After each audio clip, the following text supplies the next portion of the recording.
Testing, testing, 1, 2, 3. Testing, testing, 1, 2, 3. Make sure you guys can hear me.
Nope.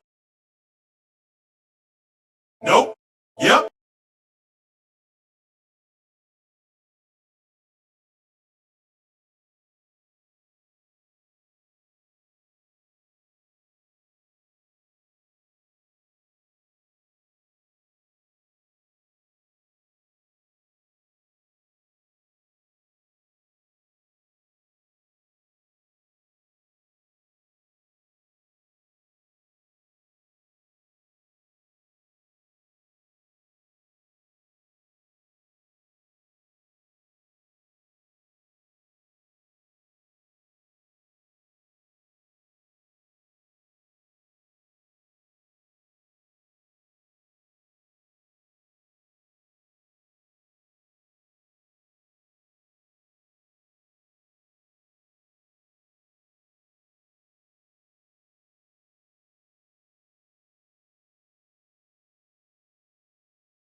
All right.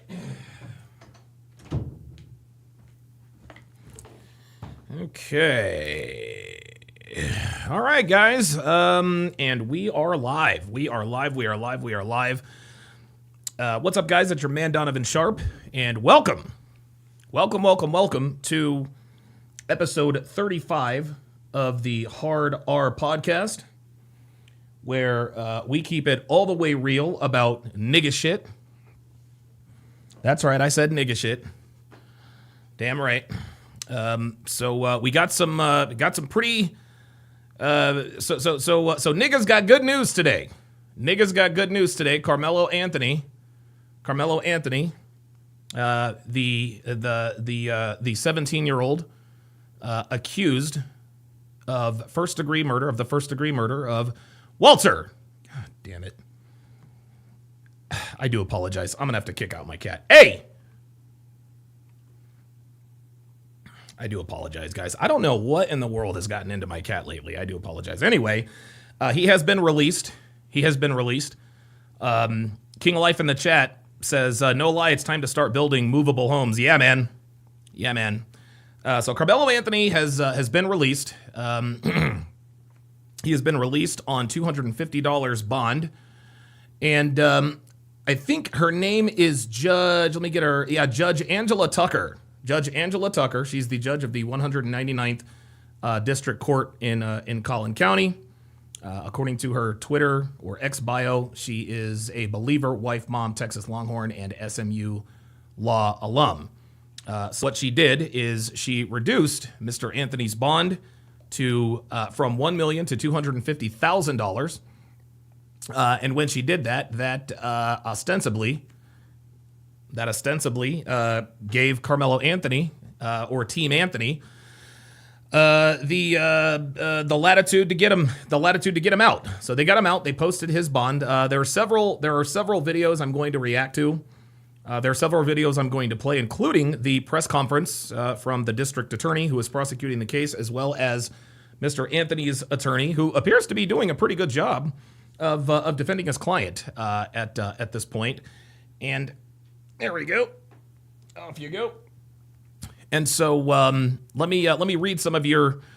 I'll read you guys' comments as we go. But let's go ahead and get started. Let's just go ahead and get started. I'm not going to spend too much time yammering on about this because we have a lot to go over. So let's play this first video. So this is just a video. This right here. This is just a video. There's no sound actually. Oh, wait a minute. This is just a video. I guess there is sound. So this is just the video of him being released from the Collin County Jail here. And as you can see, we're up. There we go. So this is him leaving. And here come the reporters. I'm gonna put the closed captions up here. Oh, they're unavailable. Closed captions are unavailable. That's interesting. Whoa. And guys, don't worry about it. There are other videos that I'm going to react to that have better sound. Of course, there's no comment. Explain your self-defense. How is this self-defense? Carmelo Anthony is doing absolutely the right thing by keeping his mouth shut. He shouldn't say anything to anybody. This is the right move. His attorneys have clearly given him rock solid legal advice as he walked from the jail to, I guess, the vehicle that they're going to transport him home in. Apparently, he's been released on $250,000 bond on the contingency. So I guess this is just the same video of him. Coming out. You can see he's scared, man. You can see the look on his face. You guys can see that he's scared. He's worried. Listen, man, he's going to be on trial for murder. I think it is reasonable to assume that he is absolutely scared. He's like a deer in the headlights. But you know what they say, man. You do the crime, you got to do the time. This dude wanted to be a gangster. And he did some gangster shit. And now he is on trial for his life. Now he's on trial for murder. Let's watch. Here's another video. This is from Fox Local News 4. We're gonna watch several of these because a lot of them have different reporters that have different information. Within the past hour, 17-year-old Carmelo Anthony has been released from the Collin County Jail after posting bond. A judge reduced his bond this morning from $1 million to $250,000. He's facing a murder charge after police say he stabbed another teenager, Austin Metcalf, while at a track meet at a Frisco high school. Stephen Dial is in McKinney with more. Stephen. Carmelo Anthony left the Collin County Jail in a suit but had nothing to say to the reporters before he got into that vehicle. The district court judge says that she looked at all the factors in this case, him not having a criminal history, and that led to her making her decision to reduce his bond. 17-year-old Carmelo Anthony was silent after bonding out of the Collin County Jail and being placed on house arrest. How is this self-defense? 2 days after the family of Austin Metcalf buried their son, they were at the Collin County Courthouse for a bond reduction hearing Monday. Carmelo Anthony is accused of stabbing and killing Metcalf at a Frisco track meet earlier this month. The case has quickly become national news, drawing a lot of attention, resulting in threats and increased security at the courthouse. Now this guy right here, oh, never mind. I was just going to point that out. Threats and, talk of race war and all kinds of insanity. Yeah, the talk of race war is funny. The talk of race war is actually, it's actually quite funny, guys. If there were a quote-unquote race war, who do you think would start this race war, right? It certainly wouldn't be white people. Isn't good for, obviously, the Anthony family. It's not good for the Metcalf family. Cameras were not allowed inside the courtroom, but we did capture the Anthony family arriving. His father, Andrew, testified in the hearing. District Court Judge. Damn, Andrew, look, Andrew Anthony's got a clean, dude, I'm gonna tell you what, his hairline's almost as tight as mine. Y'all, listen, man, y'all know I got the tightest hairline, I got the tightest fade in the game right now, but I gotta give credit to Carmelo's dad. Angela Tucker said that she's never gotten this volume of calls and had to have this level of security in the courtroom in her 13 years on the bench. Yeah, so Clotis McEwen says, I don't agree with what he did, but it doesn't mean that it doesn't seem as if he is a threat to the community. I agree with that. I agree with that, guys. I agree with that. Okay. If it is your opinion that if it's your opinion that Carmelo Anthony should remain in jail throughout the entire process, including his trial, I'm not mad at you for that. I'm not mad at you for that. Okay. If that's what you want to do, that's fine. I'm gonna try to remove emotion from this, because emotion is something that we all have. We're all human, right? We all have had emotional reactions. We've all had emotional reactions to this. But in my opinion, as Luke Perry says, Clotis is setting off the niggadar. No. Listen. It's okay that he's going to be home. He's going to be wearing an ankle monitor, and if he wants to leave the house, he has to clear it with the court. Okay? Honestly, this is the least they could do. All right? And I'm going to give more of my opinion a little bit later on, but dude, this nigga's guilty. This nigga is going to prison. Or at least he should go to prison. He should go to prison. He absolutely should go to prison. Listen, he's not a flight risk. As far as I know, his family doesn't have money like that. Yeah, they've raised, $400,000, but they don't even have access to that money yet. Okay, so listen, I'm good. Listen, I'm good. I'm good with him being released, under house arrest. I don't care about that. I'm not going to be one of these people who says, lock him up and throw away the key, blah, blah, blah, blah, blah, blah, blah. All right. He is absolutely guilty, guys. He's absolutely guilty. His life is over, guys. His life is over. You guys what you guys need to understand is that this kid's life is never going to be the same. Regardless of what the verdict is, this kid's life will never, ever, ever be the same. If you don't believe me, just ask Colin Finnerty, David Evans, and Reed Seligman of the Duke lacrosse case, right? Those guys, honestly, those boys probably changed their names. They'll never set foot in the state of North Carolina again, right? So, listen, I know we all want justice to be served. We all want justice to be served. Justice is coming to Carmelo. Justice is coming to Carmelo. This isn't karma. This is cause and effect. Okay, when you stab an unarmed kid, when you stab an unarmed kid to death, this is what happens. This is what happens. Looks like we've already got someone who has pulled up. We got Jamie Herring in the house. All right, Jamie. All right. So I'm sure that you are clearly aware of this news. Carmelo Anthony is out on $250,000 bond. Now, I'll just go ahead and let you know that I don't have a problem with the bond reduction per se. Okay, let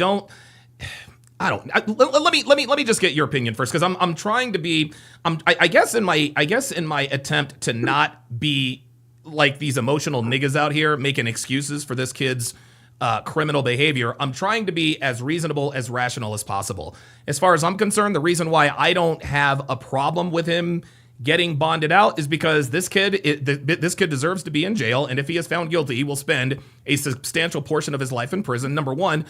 Number two, he's not a flight risk, as far as I know, right? And even if he were, they've got the ankle monitor on. At least he can spend the last few days of freedom as a minor within the confines of his home. That being said, I can understand why a lot of people are up in arms about this bond reduction and his subsequent release. What say you, Jamie? In my opinion, this is unbelievable. Okay. In my opinion, I think he should remain in jail until his court date, until he gets sentencing. And even though he might have an ankle monitor on, to monitor his activities, and still, I believe he deserves to still be locked the fuck up for that crime he committed against that boy. Okay. And that's crazy. That the only reason he got a bail bond was because they did a GoFundMe, right? Yeah, and so they did a because we know his parents ain't had the money, right? Like so here's what happened. So she reduced the bond. She reduced the bond as a former criminal, right? As a 4-time convicted felon. Here's how this works. In order for them to have gotten him out on that $1 million bond, they would have had to come up with either 10 or 15% of that $1 million. Now, the way it works is this, okay? Bond and bail are essentially the same thing, okay? If you pay the $1 million to get out of jail or the $250,000 to get out of jail, that is bail. You get all that money back when you show up for your first court date. That's the difference. That's the bail money. When you bond out for 10 to 15% of the set bond amount, depending upon the bail bondsman. Some bail bondsmen charge 10%, some charge 15%. Typically, the higher the bond, typically when you get into six-figure bonds, there are bondsmen that will say, okay, I normally charge 15%, but if your bond is 150 grand, I'll charge you 10%. It's 15,000 to get out. So what happened is in order for Melo to have gotten out of jail with that $1 million bond, the Anthony family would have had to come up with $100,000. They've raised $400,000 on this go, send, give, send, go, but they don't have access to those funds yet. My guess is that they'll probably use those funds for his subsequent legal fees. By the judge lowering this to $250,000, the Anthony family came up with the $25,000 to get him out. Who knows? Maybe they mortgaged their house, whatever the case may be. So that is what's happened. That's the reason why he is out on bond, is because of the fact that she lowered the bond to $250,000. So it was $25,000 to get him out instead of $100,000 to get him out. So I just wanted to clear that up. Go ahead. Okay. I don't have much of an opinion on this. My only opinion is I feel like he should still remain in jail, because even with an anger monitor, what if he goes and commit another crime? Okay. And what kind of standard are we standing that this man committed murder? Yes. And I feel like if you commit murder, I don't care how much the what's it called again? The bail bonds, the bond amount? The bail bonds. I don't care how much the bail bottoms is. I said bail bottoms. What is it again? It's called it's a bond. It's either a bond or a bail. I don't care how much the bond is and stuff like that. This man committed murder, and he should remain in jail until he gets arraigned and trial. Okay. And sent off to prison where he belongs, because I don't know what's going on with the U.S. Court system, but they just giving these criminals a free pass. Yep. Yeah. And I don't think that's right, that he's out and he's free. He just needs to remain in jail until his arraignment. That's all I can say, man. Okay. All right. And this is funny. Trey Ball says, get out of your feelings, Jamie. This is a legal process. Well, listen. Get out of my feelings. Who you talking to like that, man? I ain't nobody in my feelings, though, man. This man committed a crime. He committed murder. So shut up. Oh, okay. All right. Well, King Lou says, get this guy out of here. Because I'm going to say this. Whoever this person that made that comment, had he would have committed a crime against your child, your son, or your daughter, there you go. You won't be saying that. So there you go. Quiet. Watch what you say. There you go. That was exactly what I was going. That's exactly what I was going to say as sort of a response to what you said. Listen, it's easy for me to sit here and say, hey, look, I'm okay with the kid being at home, but if I'm Mr. Metcalf, I'm incensed. I'm like, dude, this kid stabbed my kid to death. My kid went to a track meet. He lost his life, and the other kid who stabbed him to death is now at home. My kid is 6 feet underground while this kid is at home. So I can certainly understand. The other side. And whoever made that comment, he or she, they don't understand that though. But if it happened to their child, they would be their mindset would have been totally different.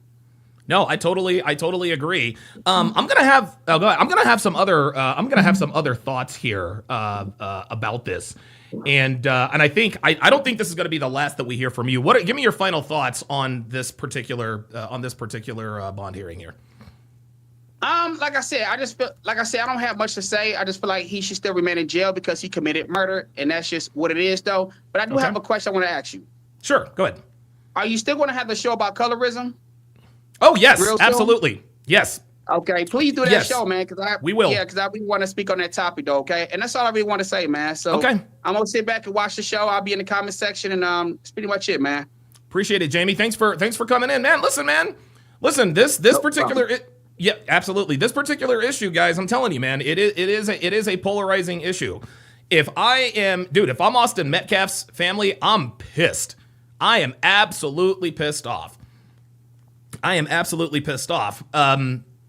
I can't really say anything else about that. You know, and in my fervor to not try to be quote unquote emotional or try to be like niggas, you know, I'm sitting here, you know, making justifications, et cetera, but I get it. I understand. I absolutely positively understand. Let's continue with this. Let's continue with this video. I've heard somebody else pop up or pull up. We'll get to them here shortly. Court documents say Anthony stabbed Metcalf during a fight.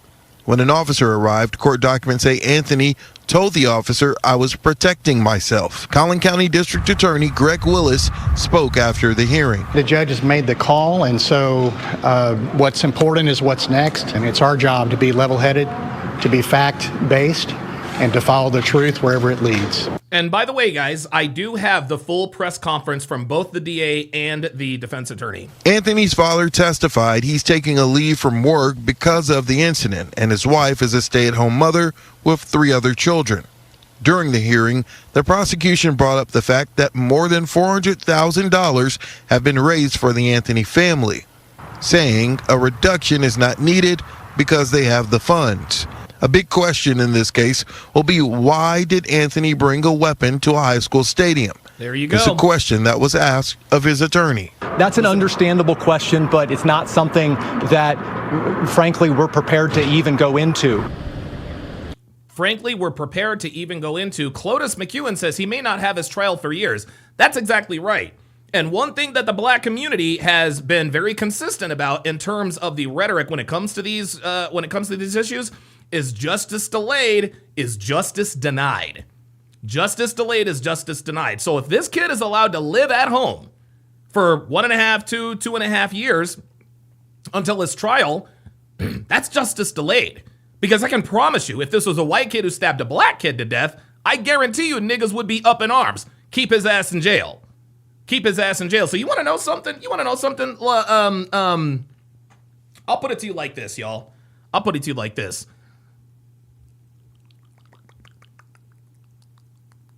It's tough to really come down on this, because if I'm Carmelo Anthony's father, I want him at home too. But if I'm Austin Metcalf's father, I want that nigga in jail. God damn it. I want his ass in jail. That's all there is to it.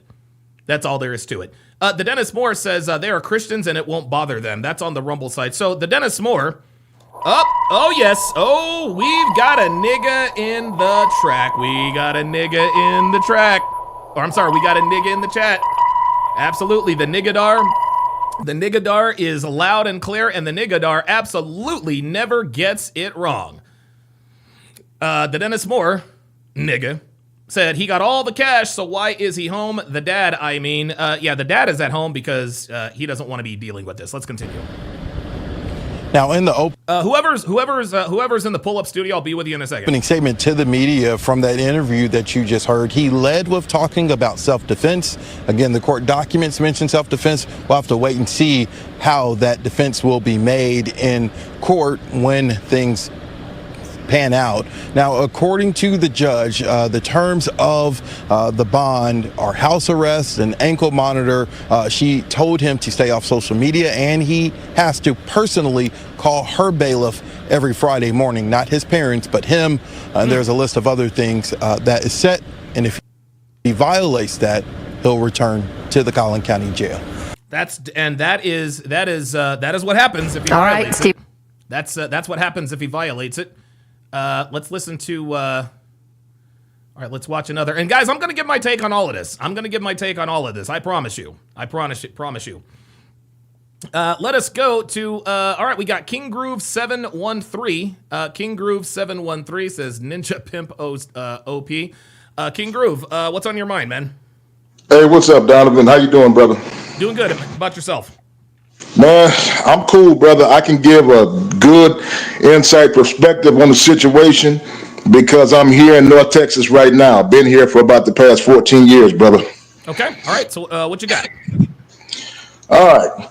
First off, let me say salute on the success of your channel. When I get some more money, I'll be a member again. You know what I'm saying? I got you. For real, though, okay, number one, let's talk about the demographics of Frisco, Texas. Okay. That sits in Collin County, right? Right. In Frisco, if you drive 20 miles in either direction, okay, there's no ghettos. There's no Section 8. They haven't had violent crime out there for like 10 years. Okay. Except for recently when a couple of dumb niggas shot this boy, went over to his apartment and shot the boy in the next city over. Oh my and the judge, which was a white man, said, we're going to make an example of y'all because we're not having this shit out in Collin County. Right. This boy having a knife there, you know what I'm saying? It's like a dude trying to go meet President Trump with a grenade in his pocket. Okay. The fuck are you doing? Right. Bad intentions. Okay. Now, 10 years ago, there were no black judges. There weren't really any blacks going to the school. Mm-hmm. Now, if you look at the photos of the varsity basketball team mm-hmm. and the varsity track team and the varsity men's basketball team, you're going to see that about half of all those students are black. Half of Austin Metcalf's friends were black. So I don't want to hear no shit about this being racist. I don't give a damn, you know what I'm saying, what color the kid was. You brought a knife to school. He was already under a suspension for bringing that knife to his school. There's no crime. There's no gangs. There's no thugs. This dude is from Baton Rouge, where my cousin, who was in the Army, is from. He told me this guy got kicked out of a ghetto school for being a punk and being a little ass over there. So this is a problem. And I'm going to tell you, unfortunately, brother, he's made it hard for blacks who want to move to affluent areas. We're going to get looked at crazy right now. That's right. That's right. I'm already seeing it. You're already seeing it? Bruh. Where I live at is a similar suburb to Frisco. Not as wealthy. There's no way in hell I could afford to live out there. Like Steve Harvey had a house out there. Shaq has a house out there. Wow. Okay. So yeah. So you Frisco, like Texas? That is a legit affluent area. The houses that like start at about $1.5 million. Woo! Wow. God yeah. Damn. Me and my dad used to go out there. They got one of the nicest buffets in probably the country. Chinese buffet. Yes, they got all kind of luxurious shit. They got a whole display of the terracotta warriors, all that kind of stuff. And me and my dad used to go out there starting like 10 years ago. Mm-hmm. It took us 5 years to see another black person in that buffet. Damn. Just to give you an idea of that area. So what this little fool did, and bro, I'm like you. I come from a real rough background. I've been a bouncer and security off and on for over like 20-something years. Had my security company. I was in the streets. I used to mentor black and Hispanic youth at the George Foreman Youth Center down in Houston. Okay. So I done put my time in, trying to help out on both sides of the fence. But bruh, what this dude did right here is just showing how stupid niggas are and these dumb bitches that support them. And these dudes that are supporting them, these pro-black simps, they ain't nothing but a bunch of coochie beggars. Woo! Tell them, man. Tell them, bruh. And here's the thing. Here's something else, King Groove, that I would add. Him being released on bond, and if he is acquitted, it is, and I'll talk about this later, what this does is this almost sets a legal precedent. If you are a black kid and you commit a crime against a white person, you know that the nigga community is going to get behind you. You know they are absolutely going to get behind you, and they're going to do their level best to raise all the funds. They haven't even accessed the funds yet at this point. And the kid is already out of jail. So now black kids are going to think to themselves, you know what? There's somebody at school that I got a bone to pick with. They'll bring a weapon, a gun, a knife, whatever the case may be. They'll shoot or stab a kid, and then just like Carmelo Anthony say, all right, it was self-defense, blah blah blah blah blah. And then now, regardless of whatever happens there, happens. If they release him, they release him. If they don't, they don't. But the point is another kid is dead, right? And so what this does is this essentially lets black students know that if they commit a crime against a white student, if they make it public enough, if they make it racially charged, whatever the case may be, that they too can go home until their trial. And dude, don't get me started on what happens if he's actually acquitted. Yeah, I'm gonna be honest with you, bro. I smell, like somebody in the comments said something about George Soros. I believe there's got to be something slick going on. I ain't gonna lie, because she has to be the only black. I was gonna say a certain type of woman, but we'll leave that for Rumble. You already know. I've been rocking with you for over 10 years, bro. So we know. Wow. Well, yeah, we definitely know, bro. Go ahead. Yeah, back when you and me were about 30 pounds lighter. You feel me? Real shit. Straight up. No, but for real though, like I'm looking at the situation, bro. I'm shocked at how dumb these black folks. If you can, no, these ain't black folks. These are niggas. We black folks. These are hard R niggas. Yep. And I'm gonna say this. This is the crazy shit about it. Where the little dude's from, where my cousin still lives at, the one who's a captain in the army, he goes to a ghetto ass barbershop by the neighborhood he grew up.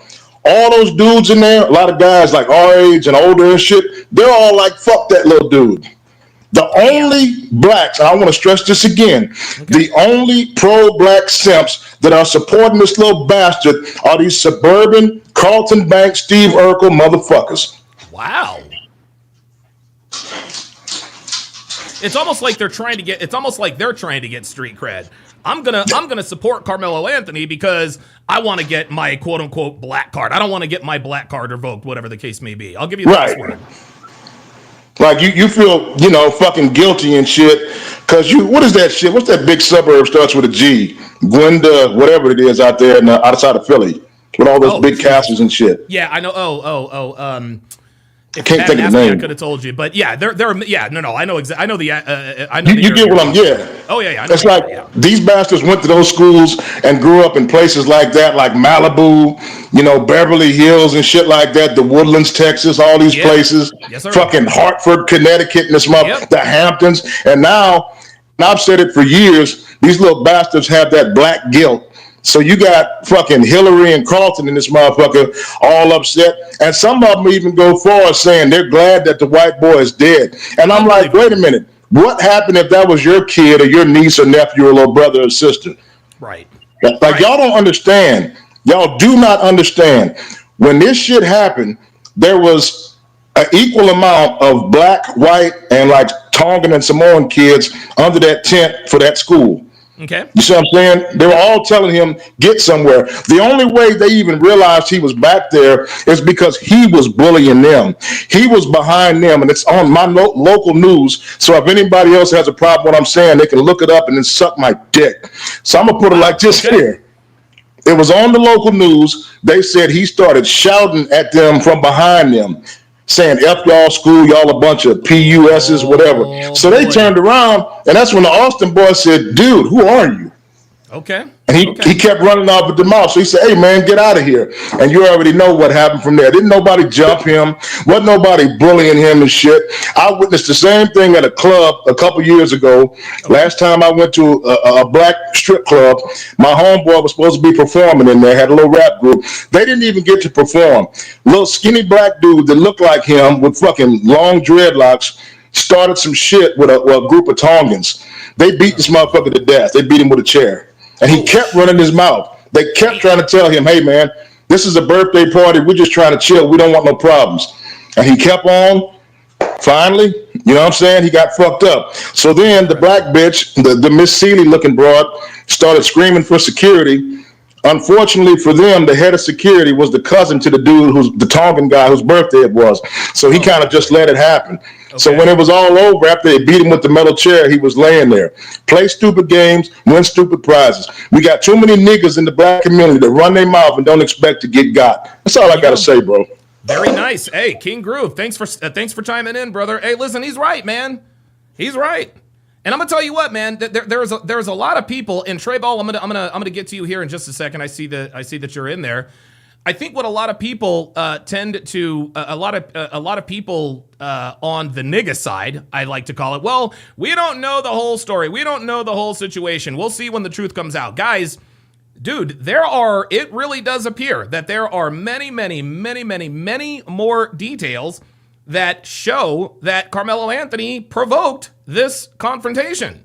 So if they prove, dude, I'm telling you right now, if they prove that Carmelo Anthony provoked this confrontation, combined with the fact that he brought a knife to school, this nigga's guilty. Dude, I'm telling you right now, listen, there is a world in which this kid walks, and I'll get to that possibility. But if this kid is acquitted, there will be not only unintended consequences, these will be irreversible consequences. King of Life with the $2 super chat says it's not a street fight, it's a school fight. Yep, you're goddamn right. John Bauman with the $20 super chat Says dumb. Good. No. He says dumb question. Does the bail bondsman keep the entire $25K, or does the family get some back if the suspect doesn't flee? Very good question by John Bauman. I hope I'm pronouncing your name correctly. No, the bail bondsman keeps all the money. Okay, so let me quickly run this down. Let's say, so the bond is at $250,000. Okay, the bail is at $250,000. If the Anthony family paid the court or the jail $250,000, Carmelo Anthony gets released. The Anthony family gets that $250,000 back, all of it, all $250K, every penny back after Melo makes his first court appearance. Okay. However, when you pay a bondsman, that money is gone forever. Okay, that money is gone forever. The reason why that money is gone forever is because it is the bondsman that assumes the risk. The bondsman is there to ensure that you make it to court. We have all seen the show Dog the Bounty Hunter, right? The criminals that Dog the Bounty Hunter are hunting are people who have jumped bail. The reason why Dog the Bounty Hunter is after them is because he is the bondsman that the accused had hired to make sure they get to court. Okay, so that's the difference. In order to get out of jail and not have to pay as much, that's what the bondsman is for. The bondsman assumes that risk. That's why they're armed. That's why they've got teams, et cetera, et cetera. Very, very, very good question. So that family is out. That family right now is out $25,000. That's how that goes. Very, very good question. Very good question. No, that's okay. That's okay. That is quite all right. King Life says, no life. They bug his phone and he's seen bragging about it to his friends. Lock him up. Nope, I agree. King Life also says, Tongans and Samoans do not play. Guys, I lived in Hawaii on 2 separate occasions for a total of 8 years. They do not fuck around out there in the islands. They do not. All right, let me go to Trey Ball. Trey Ball is in the house. What's going on, brother? What's going on, Donovan? What's going on, Chad? Doing good, man. So what's on your mind, man? What are your thoughts on this whole thing? Well, I was very interested in what you just said. You think there's a world where he walks? I don't think there's a world where he walks at all. I think Hear me out. No. Hear me out. This kid should go to prison for the rest of his life. Let's get that right. But we got to remember what happened in the OJ case, Trey. The OJ Simpson jury was not only biased because they were in LA County. If let's just say for the sake of argument, what would have happened in LA had OJ been convicted? They might have rioted again.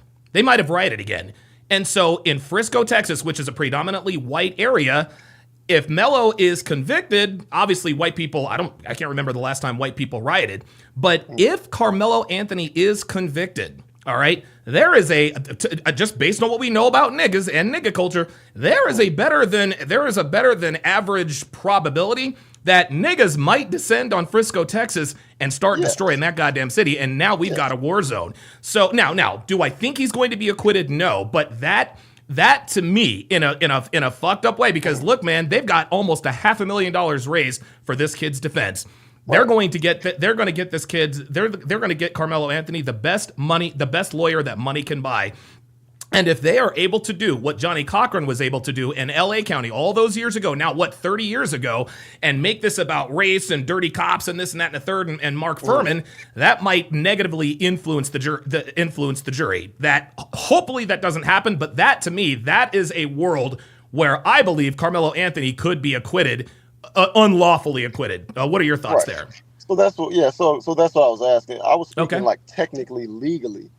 Technically, he should go to prison. You're talking about, because I think it's open shut legally. And that's why Jamie took me wrong. I mean, I said get out of your feelings. I was joking, but sure, I was being half honest as well, because I'm looking at it from a technical, logical, legal perspective. I was a pre-law student, so I only care right now.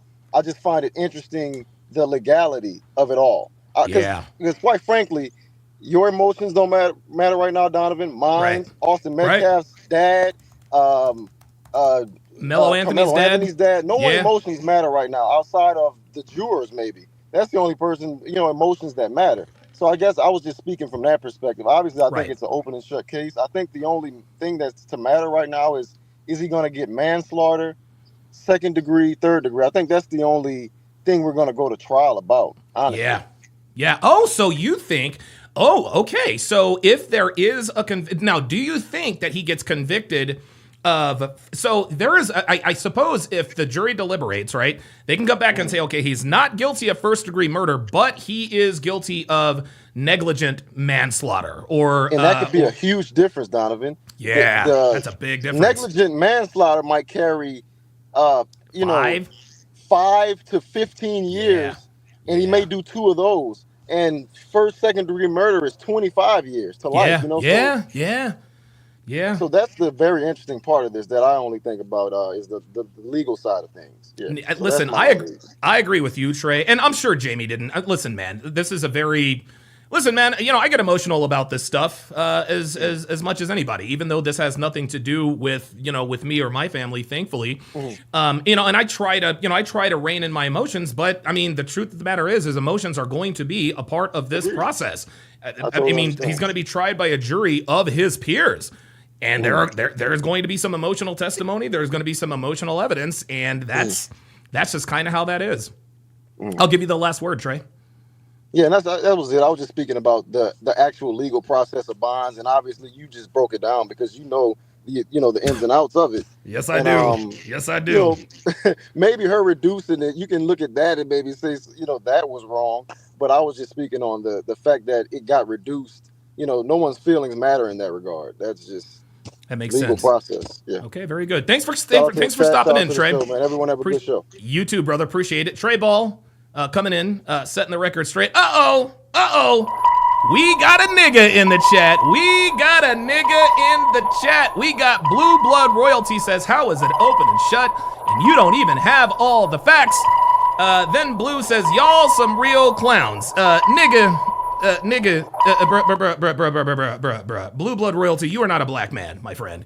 You are a nigga. Straight up. There's a big difference between black people and niggas. You are a nigga. So and so I would like for you, Blue Blood, speak, because here's the thing. Yeah, y'all just want an echo chamber. Okay, that's cool. Niggas like you are fucking cowards. You guys love to troll and talk all this shit in the comments, but I want to talk to you, Blue Blood Royalty. You see, I'm not afraid of confrontation. Right now, you are acting like a hard R. Yes, you are. However, I'm not afraid to talk to you. I'm not afraid to talk to people that disagree with me, but I'm gonna tell you what, I am not going to go back and forth with me showing my face and you in the chat. So nigga, pull up. Oh, he says far from one, huh? Okay. I'll tell you what, nigga. Pull the fuck up. Show your face on camera, because guess what? Now your ass is fucking banned. Now what you gonna do, nigga? Pull the fuck up. You want to talk about some Blue Blood Royalty? Cool.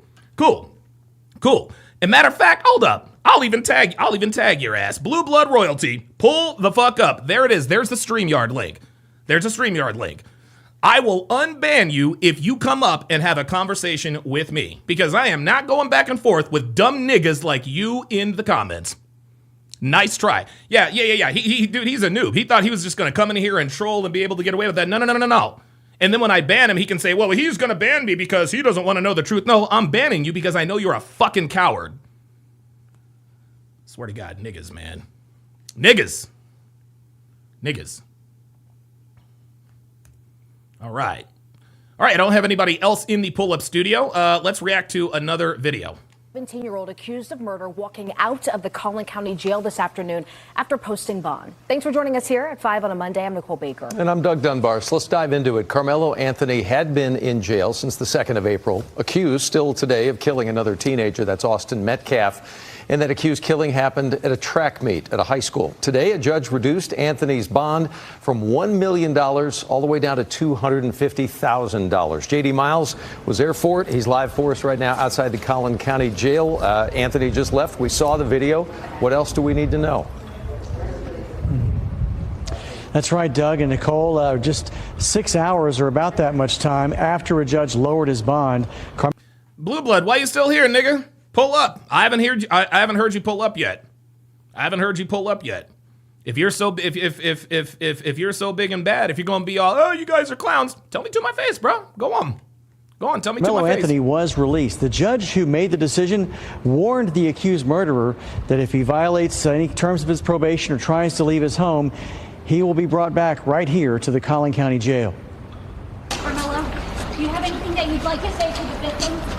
Listen, do you have anything you'd like to say to the victims? Let's see if the closed captions are here. Here we go. Carmelo Anthony emerged from the Collin County Jail 13 days after his arrest for the murder of Austin.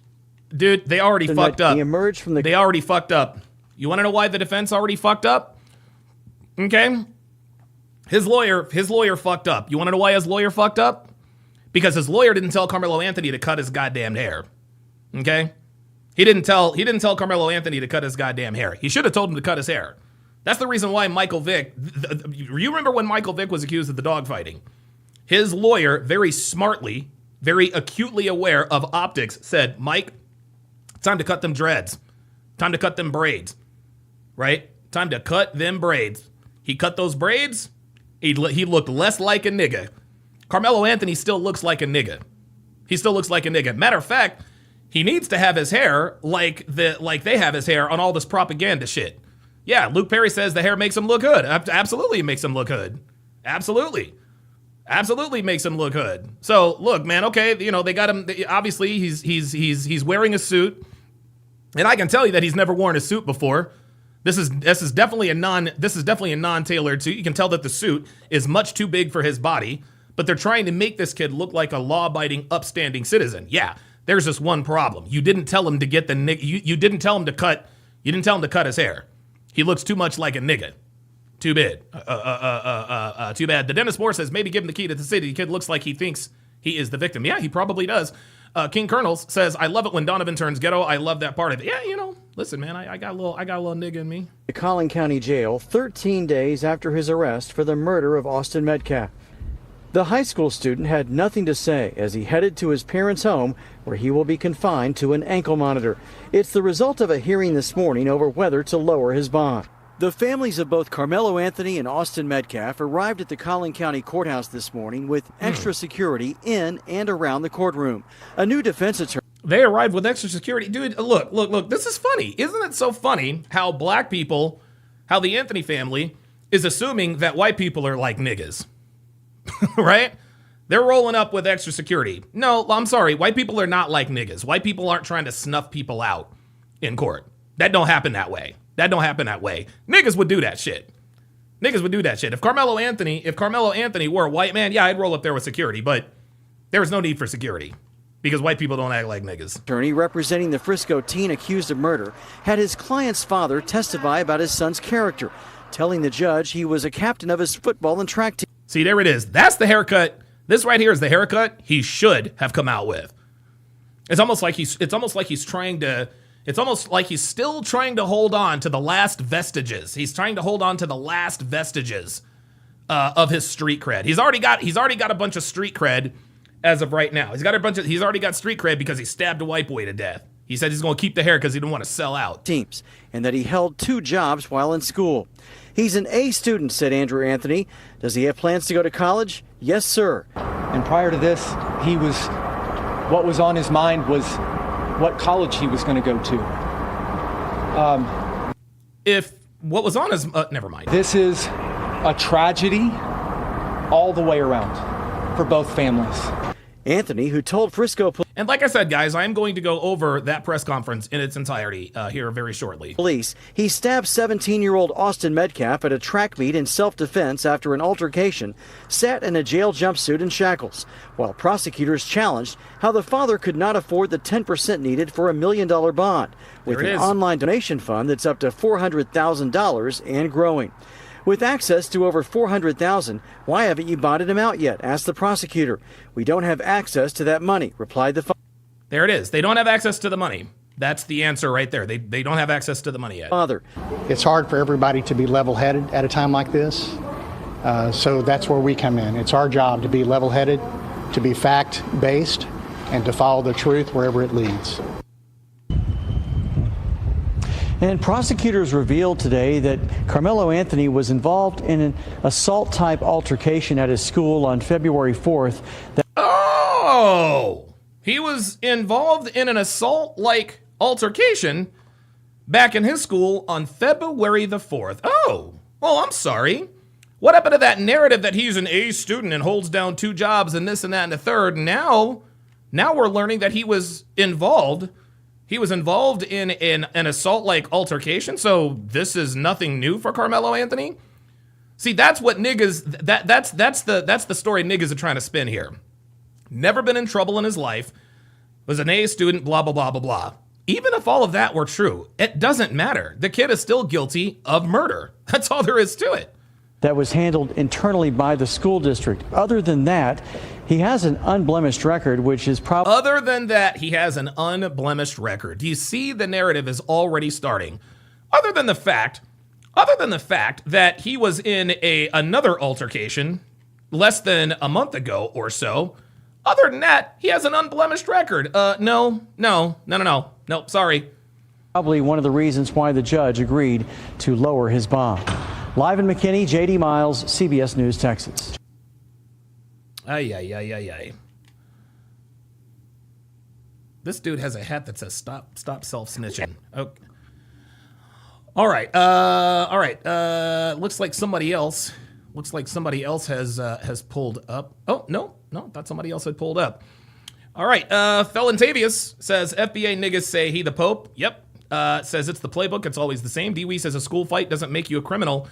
No, D-Wees, a school fight doesn't make you a criminal, but it does show the proclivities of violent behavior.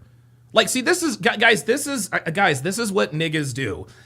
Because guess what? See, here's the thing. D-Wee says a school fight doesn't make you a criminal. How about this, D-Wees? Let's say that it comes out that Austin Metcalf was a bully at school. What would you say then? Oh, he's a bully at school. So Carmelo was justified in his actions. See, this is what the other side does. Anytime damning evidence comes out about Carmelo Anthony, they make excuses for it, or they try to somehow try to make it not as serious as it is. Well, a school fight doesn't make you a criminal. No, it doesn't make you a criminal, but it certainly doesn't look good in criminal court. Nice try there, D-Wees. Nice try. Cleotis McEwen says this is a tough situation all around. Not really. This is not a tough situation. Wait a minute. This is not a tough situation. This is an open and shut case. This is an easy case. This kid is guilty. This kid is guilty of first-degree murder. He's guilty of murder in the first degree. Whether he goes to prison or not for it remains to be seen, but this kid is 1,000% guilty. 1,000% guilty. Straight up. Okay, this is another interesting video. That I'm pulling up. And this is fact or follow-up. And this guy apparently is... this is from Fox 26 Houston. This guy apparently says he's making a case for Carmelo. Let's take a look at that. And welcome back to The Factor Uncensored. We're continuing our coverage on a deadly stabbing case out of Frisco, Texas. The case has made national headlines and stirred up... Wait a minute, hang on, y'all.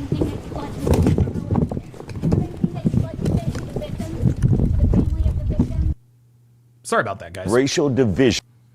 All right, I see Phoenix Light Games in the chat. Give me 5 minutes, PLG, and I'll be right with you. Around the relationship between the victim and the suspect. My next guest has tonight's update. And joining us on The Factor Uncensored, we have with us former prosecutor and criminal defense attorney Bayoji Akingbula. And what we're seeing now is a reduction in the bond of Carmelo Anthony and the killing of Austin Metcalf in a community just north of Houston. And it's been a major controversy. People have taken sides. Actually, you know what? I'm going to come right to you, PLG, because people are starting to fill it up. All right, PLG, what's up, brother? How you doing, man? What's on your mind? Hey, Donovan. How you doing today, man? Doing good, man. Doing good. So what are your thoughts on Carmelo Anthony getting his bond reduced from $1 million to $250,000?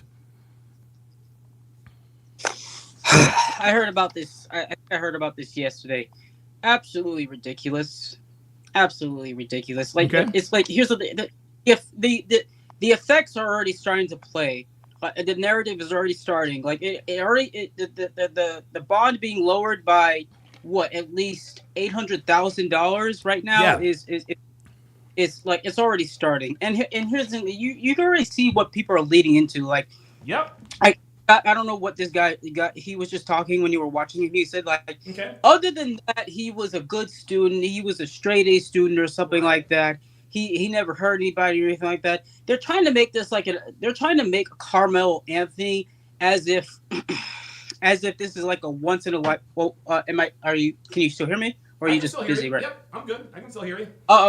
They're trying to make this sound like Carmelo. This was just a once in a lifetime thing. Like this just happened out of nowhere. Like he can't be completely to blame for his actions. But here's the thing. It's already been reported in the past that he's had other altercations with other people. So there's a trend. There's a plausible trend of violent behavior. But they're scooping that under the rug because if they don't systematically illustrate trends of violent behavior with Carmelo Anthony, they do realize that makes him look bad and that he's automatically guilty for his thing. So if somebody has a trend of violent behavior, what do you think is going to happen if he puts himself in a compromising position, like what he did with Austin? Like, it's just ridiculous. Any more questions or? No, I guess look, I think when I started talking about this, I didn't want to come off as, being emotional. I can't believe he's been released, but it's hard not to be because again, this kid has been accused of murder. Okay? He brought a knife to school, which was illegal in and of itself.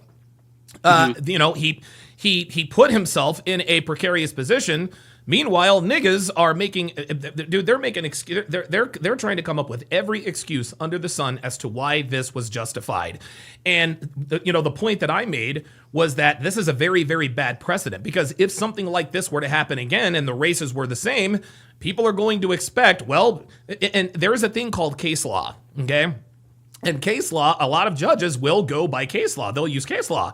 What this essentially does, PLG, is if there's another case like this, they can tell the judge, well, down in Frisco, Texas, Carmelo Anthony stabbed Austin Metcalf to death, and his bond was only $250,000.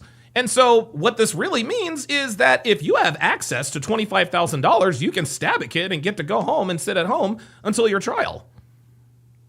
Yeah, and here's the thing. I just thought of it when you were just giving me your explanation and everything like that.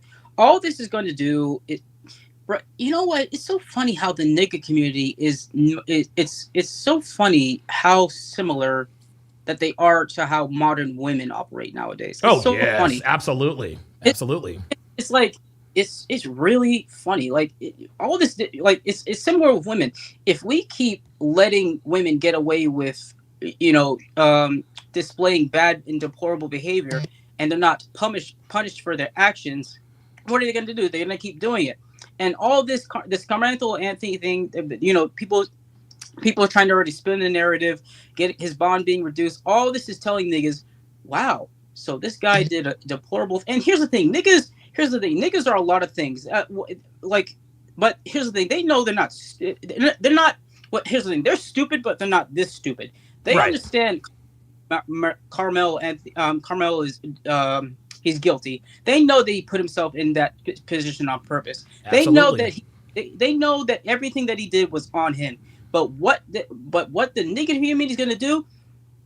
They're going to use this situation to justify doing bad stuff in the future. Oh, Carmelo Anthony got off on a $250,000 bond.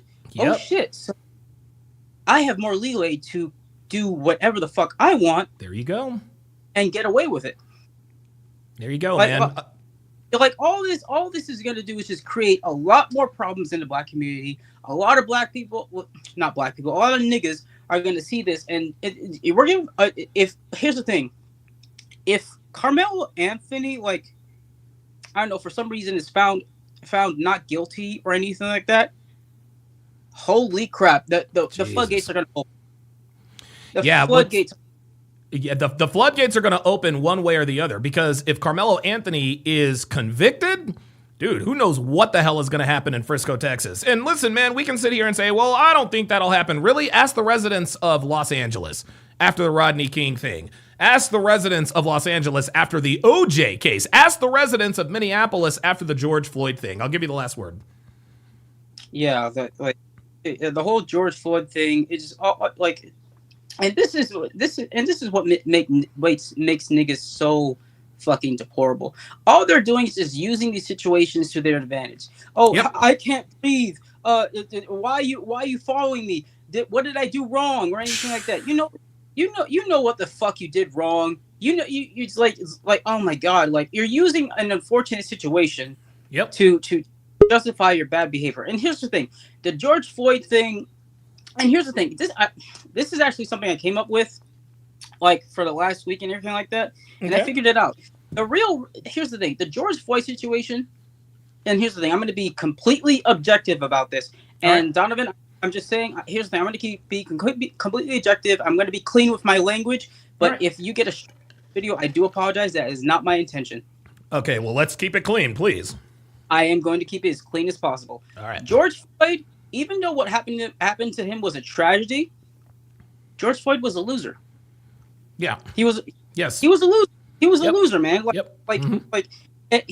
Bro, drug addict, already had problems with the law in the past, numerous times, and everything like that. And he overdosed on fentanyl. Yep. But this is why niggas want to be canonized so much. Yep. Niggas.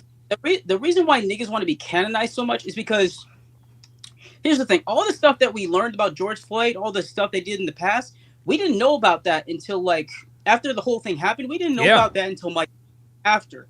And everything like that. All people know that George Floyd was an honorable black man. Yes. He was killed by the police and everything like that. How could they do this to somebody like him? He was a saint. No, the fuck, he wasn't a saint, man. He was a loser. But here's the thing. The reason why niggas want to be canonized is because here's the thing. What happens when you're canonized like George Floyd? Almost all the stuff you did in the past is completely erased. Yep, revisionist history. Whatever is drugs, whatever is you do rob, whatever you do, whatever deplorable, like 90% of the time, all that shit is erased until somebody has common sense and starts resurfacing with facts. But that's why they want to erase all the stuff in the past and get their status up as quickly as possible. And what's the quickest way you can get that? What's the quickest way in the you can get your status up as quickly as possible? Put yourself in a compromising position with the police. Here's the thing: niggas don't intend to die.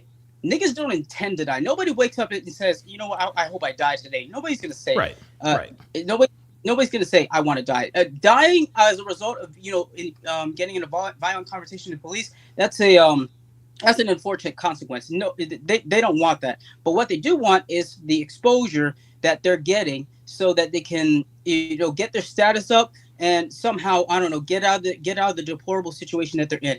Most niggas are losers, and they're just looking for a quick come up because niggas are lazy. They don't want to work for anything in their life. They don't. They just like women, given everything without having to work for it. There you go. And we're giving them a little privilege here. Somebody said in the chat, we're about to see the awakening of black privilege. All right, PLG, I've got other guys on the line, but thanks for chiming in, man. I appreciate it. No problem. Take care, man. All right, man. All right, let us go to, B. Turner. B. Turner, you are on live with Donovan. What's on your mind, brother? What's going on, Mr. Sharp? God What's bless. up, man? I'm a big fan of yours. My first time calling in. Okay. All right. Yes, What's on your mind? Yes, sir. Well, first of all, I've been called every name in the book. Disagreement over the young man getting bond. I've been called every name in the book, despite the fact that I presented a lot of facts. Not so much to just persecute the young man, but just presenting facts because he blew up. And this case happened very close to home. Melo's from the north side of Baton Rouge, but he moved to Dallas a few years back. So this case hit kind of close to home. I'm from Baton Rouge, Louisiana. So KARMELO, he's from a little section of Baton Rouge. I want to believe the Valley Park section. And then he moved to Frisco. More than likely his parents, that part of Baton Rouge is known for being quite very inner city like. So his parents or his mama, they moved to Frisco in the guise of providing better opportunities for the young man. And that's awesome, right? But people have hit me a lot with the whole I don't have children, so I can't speak on this. And it's mainly been dudes, You would think it'd be more women, but it's more dudes hitting me with the comment, I don't have children, so I can't speak on the situation. I'm sure you could probably laugh at that too, because I don't think you would have kids or I would have kids that would bring a knife to school. You know what I mean? Exactly. Of course not. You know. But my question to you is this, Mr. Sharp, you know, because like I said, I mean, people are so vehement and people are so adamant the young man is innocent. But my question to you is this, I'm pretty familiar with Texas law, you know. Okay. How can what is his defense going to do about the fact that he had to break the law many, many times just up into the action of him STABing somebody? Like he broke so many laws. Like how is his defense going to prove that he broke the law and had a good reason to do so? If you don't mind explaining it to me. Yeah, I really don't. There is no good explanation. And what appears to be happening is that the so-called black community, they're literally making shit up. Like, dude, I've heard them say that they bullied him and his brother attacked him. Austin Metcalf was like literally making shit up in order for this murderer to walk free. This is what niggas. I don't know how the prosecution is going to explain that away. This is why this is absolutely an open and shut case. People are literally making stuff up to try to make a case for this kid. It is unbelievable and it is fucking pathetic. Right. And they keep mentioning he's not a gangster, which, I mean, that word gets thrown around enough anyway. Listen, he's not a gangster. He's not. But guess what? He's still guilty. He's still guilty of murder. And I'm gonna tell you like this, based on his background, I'd agree too. It sounds like it sounds like a Fresh Prince of Bel-Air situation where this kid might be from, like I mentioned, he's from a little section of Baton Rouge called Valley Park. If you're from Louisiana, if you're from Baton Rouge, you know Valley Park is what you would call a hood. Okay. He might be from there. I didn't find nothing about him stabbing nobody. STABing, and it kind of sounds like to me, this kid might have brought a certain mentality to the suburbs, and he found out the hard way he's really not that street. Because why would you need to bring a weapon to a school? And if you're familiar with Frisco, it's not a perfect area, but it's a dude. You ain't bringing weapons to school. Suburb. Yeah, it's a classical. It's not. And it all. And here's the thing I gotta ask you. And I'm not gonna be long, Mr. Sharp. I'm not saying that nobody else is gonna say. But my question to all African Americans, as a black man, who I'm a working man, I went to college and all this stuff. I was in the military, so my understanding of black culture is, as a black man, is pretty intimate. Okay. My question is this though. The Dallas Metroplex is enormous, if you're familiar with it. It is huge. It is the size of maybe my state and a couple other states combined, right? It is a huge place. Okay. There are 5 massive black suburbs just up the street from Frisco. Cedar Hill, DeSoto, Duncanville, South Oak Cliff, Lancaster. 5 massive black suburbs just up the street. Wow. If being around white people causes this much of a friction, why couldn't Carmelo and his family move there? How come if white people are this racist, and I'm not saying they're not, how come they had to move to the white suburb instead of moving to a black suburb? There's no explanation. Listen, that's a very good question, BT. That's a very good question. And the answer is that there is no answer. This is why this kid is absolutely guilty. People keep coming out and saying, we don't have all the facts. We don't have all the facts. We don't need all the facts. We have enough of the facts. Okay. And anyone who says we need all the facts, all they're doing is looking for a reason to justify this kid's actions.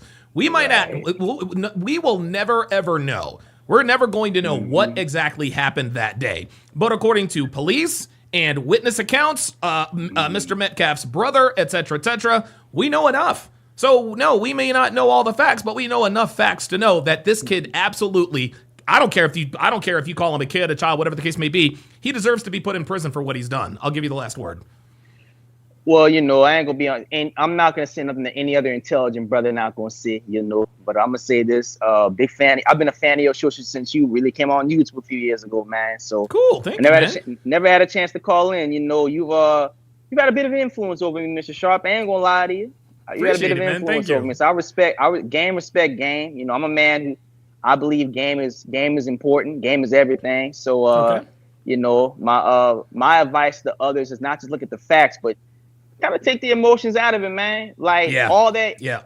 What if that was your kid? I want my kid to be held accountable. And to me, it looked like Carmelo been on a knife fight a little better than he is right now. Yep. Based on where he's about to go. But Absolutely. I'm gonna catch y'all later. God bless. BT Turner, checking in. Thanks for chiming in. Appreciate that very much. Yeah, listen, he asks a lot of valid questions that there just are not good answers for. They're just not good answers for. All right, let's bring up Jay Blaze. What's going on, brother? How you doing, man? Oh, I guess Blaze is frozen in animation. Okay. We'll let Jay Blaze get his situation worked out. Let's continue to react to this factor follow-up. Carmelo Anthony released on $250,000 bond. Guys, we are just getting started. If you have anything to say, if you have questions, comments, whatever the case may be, hashtag pull up. The link is pinned in the chat. Firth7 on the Rumble side says, I got kicked out of a stream yesterday for questioning/asking for sources after the host and caller said he was jumped. After being called a tethersoid, whatever that means. Yeah, that's them. That is them looking for, that is them looking for a reason to justify his actions. Okay. We got Janik L'Italian. Janik, dude, I haven't seen or heard from you in a while. What's going on, brother? Mr. Sharp, it's always a pleasure. Actually, first of all, what time is it? What time is it where you are? Because it's got to be in Thailand right now. Hang on, Eastern time. It says 3 p.m. So it's 2 a.m. right here. Wow, 2 a.m. Well, thank you for being up early with us. What are your thoughts on this whole?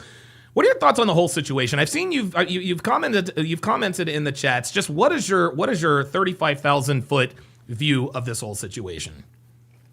Well, I want to look at it, believe it or not, and I want to actually chime into some stuff you said at the last podcast that you spoke about this. Okay. I want to chime in on the side of the knife. Okay. And why am I saying this? Sorry. I actually trained and taught martial arts in Hong Kong for almost 11 years. Of course, thanks to the beer bug, that went south. Okay. But in my training, and I've done training in the States, I've done training in Russia, in Australia, in Hong Kong. I've taught in most of Southeast Asia. I've never actually had to deal with a knife in real life. But what I want to do is I want to share the knowledge that's been given to me, which is better, I think, to have and not need than to need and not have. Right. Exactly. And again, I mean, you can take this psychology and everything and compare it to the case, but you've got generally 3 main level of knife users. Okay. You're going to have the person who's scared, who's got a knife, and who's going to basically pull out the knife to keep away. Okay. You know, like he's going to be like, hey, don't fuck around. I've got a knife, or don't. I've got a knife and I'm not. Okay. Yeah. Yeah. And he doesn't want to hurt anybody, but he's just kind of scared. So reacting from fear that way. Okay. The other knife user that you have, the second category, is probably one that you'll never really meet, is the professional person with the knife. Okay. In other words, if you're dealing with that type of person, think of shanking in prison. Okay. Yep. Okay. It's quick. It's fast. You don't see it. It feels like somebody bumped into you. All of a sudden, wherever that knife went in gets hot. You feel wet, and all of a sudden, you don't feel anything. Right. Okay. The third type, which I would probably put the present case in, is what I call gone too far. Think about it this way, okay? You've got somebody on crack, on fentanyl, on whatever, who wants to get high. He's gonna want to fucking hold you to it at knife point, and he doesn't give a shit because he's gone that far in his head. Gotcha. And that's the key phrase. I wouldn't, my worst enemy out there, I wouldn't stab him with a knife. Okay. Think of the person you hate the most. We can think of certain names. You wouldn't, of course, stab him with a knife if you had the opportunity. No. So think about how far you have to be back here to actually want to take a knife and stick it in another human being. Yeah, man. And remember what you mentioned about the rib cage. Yes. Yes, the breastplate. Yeah, the rib cage. Right. Gotcha. Right. Okay. Have you ever seen the movie Apocalypto? No, I have not, actually. I have not. Okay.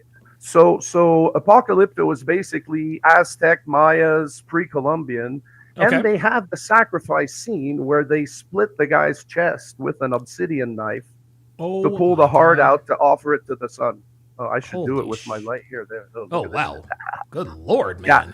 You know. So again, it brings back the idea: how far do you have to be to stick a blade in somebody? And I'm gonna wrap it up here. Okay, I'll share you a video in the and you're a Philadelphia Flyers fan too, so it's gonna hit home. Don't say that too loud. Don't say that too Nah, loud. look. This is Clint Malarchuk. This is like back in the 80s. Okay. And what happens is there was a pileup in front of his hockey goal. Okay. And somebody went over him, but his skate cut him in the jugular. Oh, I know exactly what you're talking about. Yeah, and he doesn't. He moves the goalposts, but he paints them too. So this is always the picture I show people who play around too much with knives and don't take it seriously. This is not even a knife, and look what it did. Think of the Boston Marathon, pressure cookers with bolts, the human body with metal.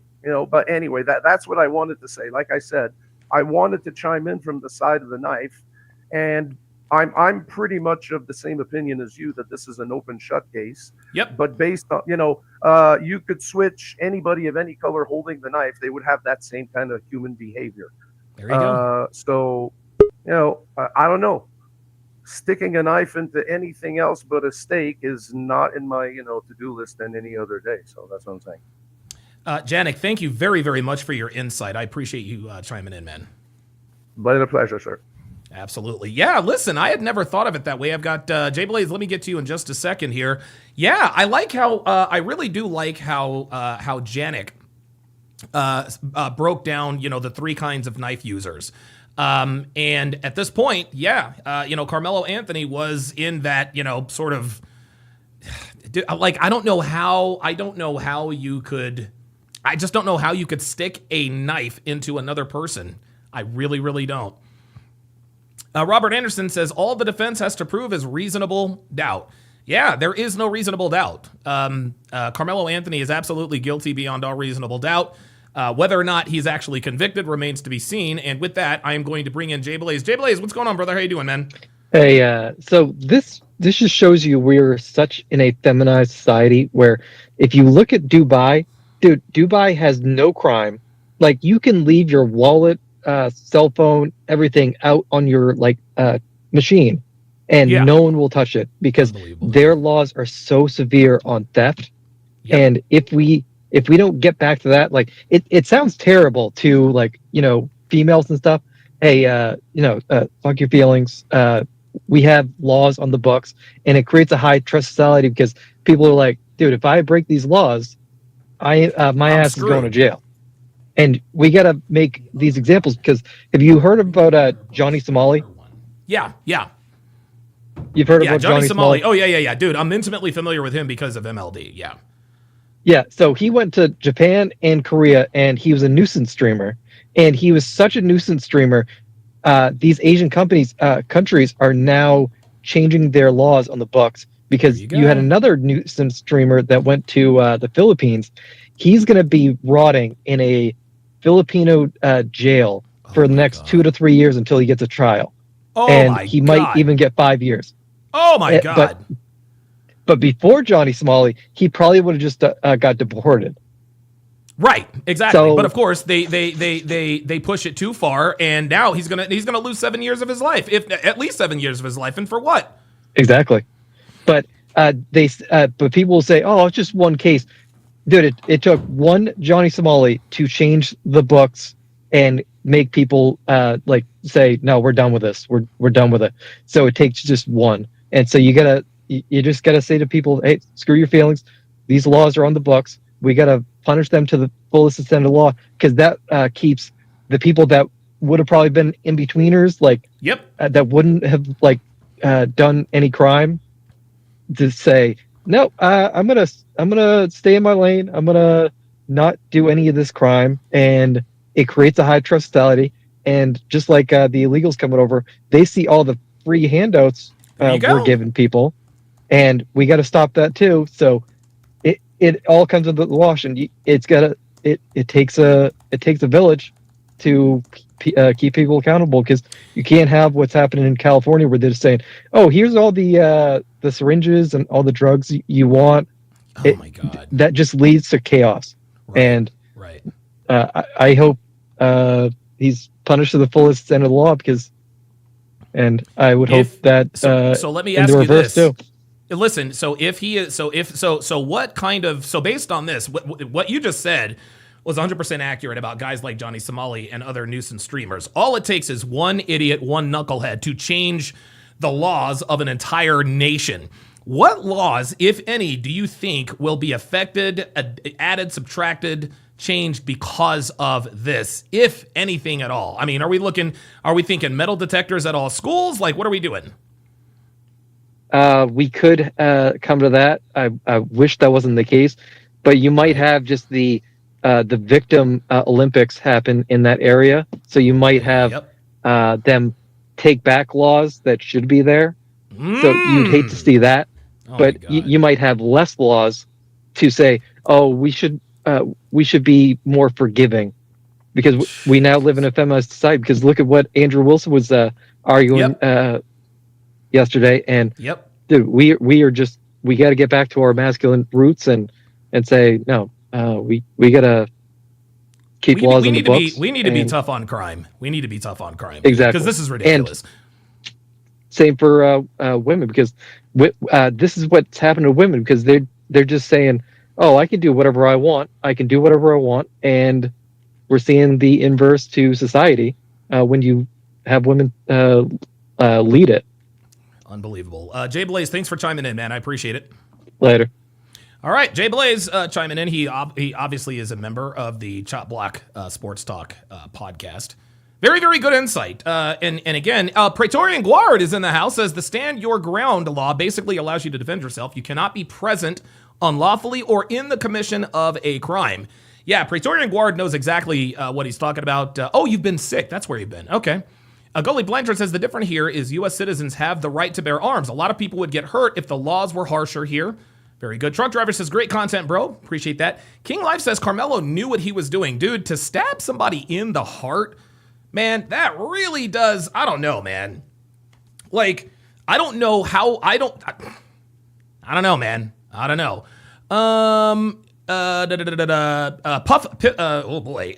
Jara's Piff Hunter says, premeditated. He had the ability to leave, chose not to, and even warned them before he did. Apparently premeditated, he done. Dude, I agree. All right, let's continue with this reaction of this Factor follow-up. Carmelo Anthony released on $2,000 bond, the Isaiah Factor uncensored. Let's go. As black versus white, just strange and very sad that it has come down to this. But there was a reduction in his bond, Carmelo Anthony, the 17-year-old black kid accused of killing the 17-year-old white kid. Tell us what the bond has gone from and to, and your thoughts about it. Yeah, the bond was reduced from $1 million to $250,000. And given the circumstances of that case, it's definitely an appropriate reduction for an individual as young as Mr. Anthony is. So this guy is saying that this was an appropriate reduction. Here's his reason. 17. My understanding is no substantial or, if any, prior criminal history. He certainly has significant ties to the community. That being said, he doesn't show himself to be a flight risk. He should be able to make his court appearances. On top of that, they have to demonstrate, given the lack of history, that he's not going to be a continuing harm to the community. Those are all of the factors that the court is to consider. What it shouldn't consider or presume is his guilt. And so when you look at a bond amount as high as $1 million, it almost presumes him to be guilty. And certainly, see, there we go. See, now that's not right. The bond amount is commiserate with the person's flight risk, their criminal record, the flight risk, criminal record, and danger to society. Okay? Flight risk, criminal record, danger to society, and their crime. So for this man to say, well, he's 17 years old, he's never been in trouble before, he's not a flight risk, so the $1 million bond almost presumes his guilt. No, the $1 million bond is commiserate with the crime he is accused of. Okay? I have never, ever heard of somebody being charged with first-degree murder and being released on a $250,000 bond. I have never heard of that. I'm sure it's happened before. But that, to me, is unjust. I'm sorry. Praetorian Guard says, yeah, content creator who I love listening to in the Red Pill space broke my heart and is blindly backing this kid. Yeah, you might be talking about Minister Jap. I hope... I'm going to have to talk with Jap because that's crazy work. We've heard through various outlets that there is a self-defense claim that's being raised, and he's entitled to raise that defense. And so while he's raising that defense, the court needs to give him an opportunity to be able to bond out, which will make it a lot more better for him in terms of preparing for his upcoming trial. No, we know. No, him bonding out doesn't make it a lot better for him. It makes it a lot better for him in his life. It doesn't make it a lot better for him relative to getting ready for the trial. Okay? He's going to get ready for the trial regardless. That's all there is to it. So yeah, basically he's saying, well, we should have let the kid out because it's just better for him. No, I'm sorry. And it's funny, the more I'm listening to you guys, the more I'm taking in, the more I'm starting to come back to your side. The more I'm thinking to myself, this kid stabbed another human to death, stabbed him in the heart, and now he is sitting at home. Well, there has been a racial divide in this case with the suspect being black, the victim being white. Was there a rush to judgment when this bond was initially set at $1 million? Well, see, here comes the rush to judgment. And again, bonds are not supposed to be viewed as a rush to judgment. The bond is to make sure that they show up to court. So again, we have another black person saying, well, this is a presumption of guilt. Did the public play a role in the judge deciding that or the magistrate deciding that? Absolutely, of course.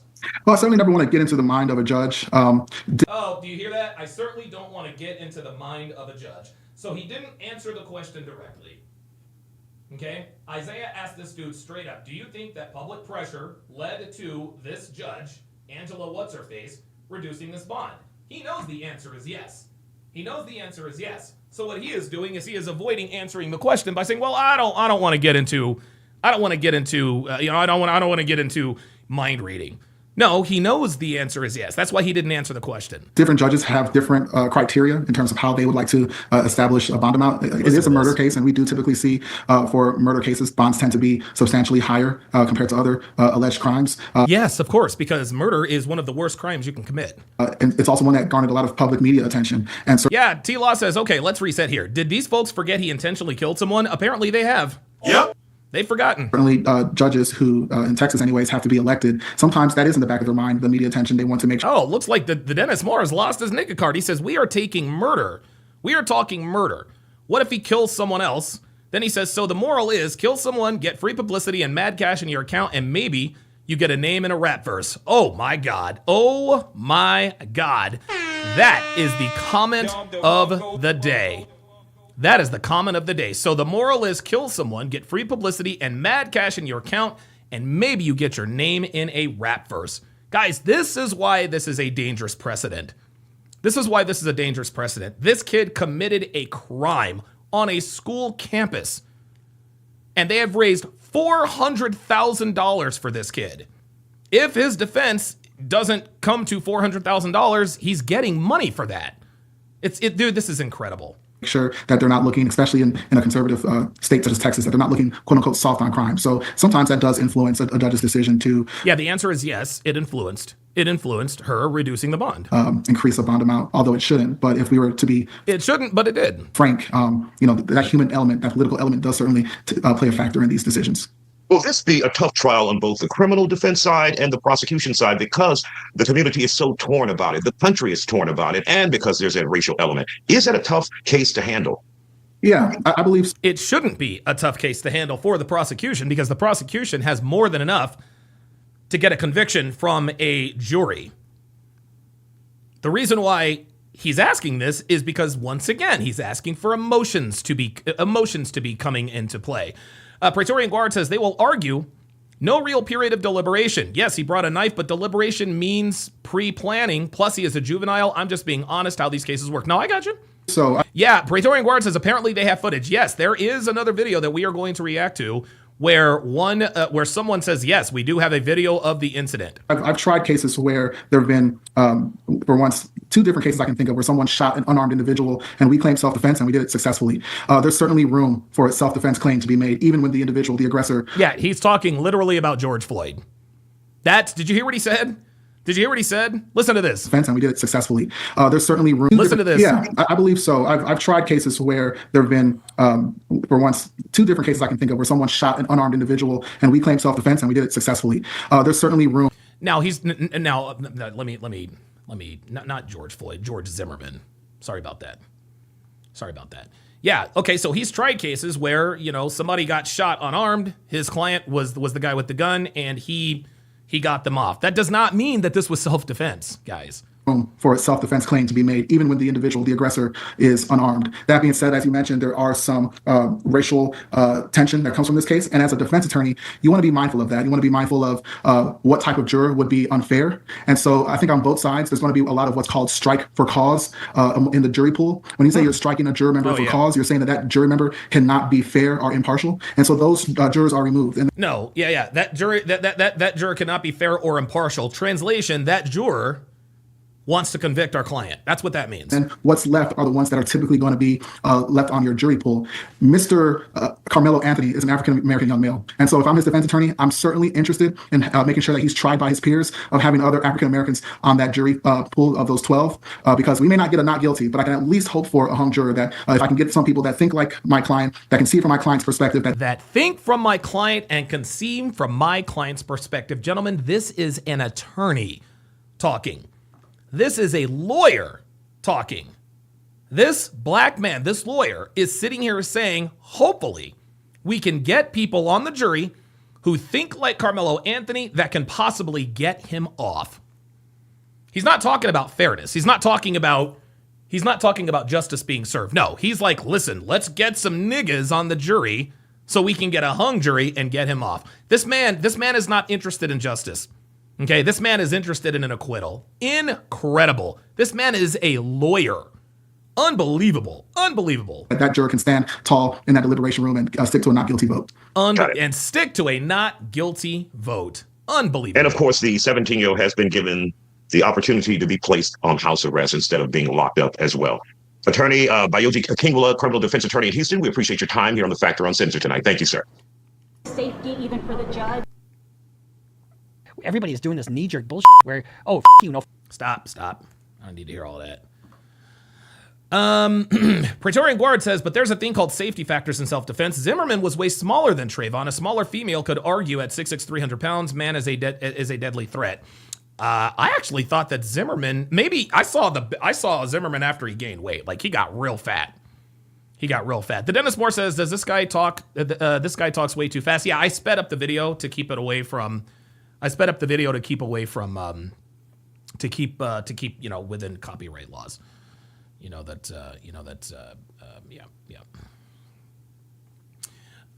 Trey Ball says, I think they should have went with a white defense attorney. I think they should have too. Oh, no. They did go with a white defense attorney, and we are going to. So we've got a couple of other videos to react to. Number one. Number two. I am going to react. I'm also going to react to both the defense attorney's press conference and the prosecuting attorney's press conference. This is a short 40-second video. Let me just make sure that this is. I want to bring you some breaking news here at 4:30 in case you're just now joining us. Carmelo Anthony, the teenage suspect in that deadly Frisco stabbing at the track meet, just walked out of the Collin County Jail minutes ago. Today, a Collin County judge reduced the bond for the 17-year-old from $1 million down to $250,000. Anthony will have to wear an ankle monitor from here on. He'll be on supervised house arrest and can only leave the house with the approval from the court.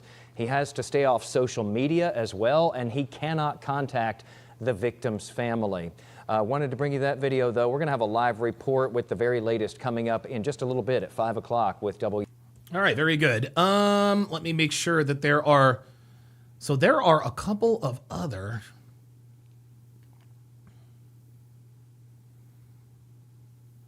Okay. All right. So it looks like, let's also, okay. So Judge Angela Tucker, this is the judge. That's the judge that reduced, that reduced his bond. So I'm going to play a video, of Judge Angela Tucker sort of explaining, explaining why she reduced the bond.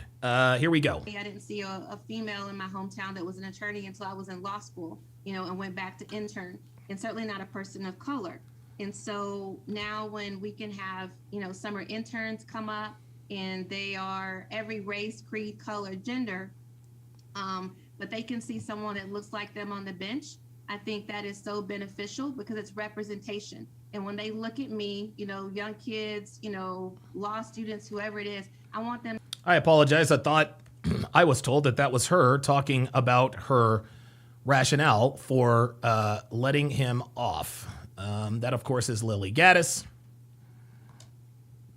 Lily Gaddis doing what she does. Okay, so what I'm going to do now, guys, is I'm going to react. I'm going to play this in its entirety. This is the press conference. This is Carmelo Anthony's attorney, and I've already forgotten his name, Mike Howard. This is Mike Howard speaking about the situation, and away we go. Defense is a protection that applies to each and every. There are two sides to every story, and Carmelo is a 17-year-old kid and an excellent student. He is the captain of his track team. He is the captain of his football team. And prior to this, what was on his mind was what college he was going to go to. This is cute. A tragedy all the way around for both families. Rushing to judgment, trial by public perception and trial by media is not how we ensure justice is done. We are confident that after a full investigation, that the truth will come out. Thank you. Mike, you took umbrage with the state's assessment that this was simple and brutal. Why so?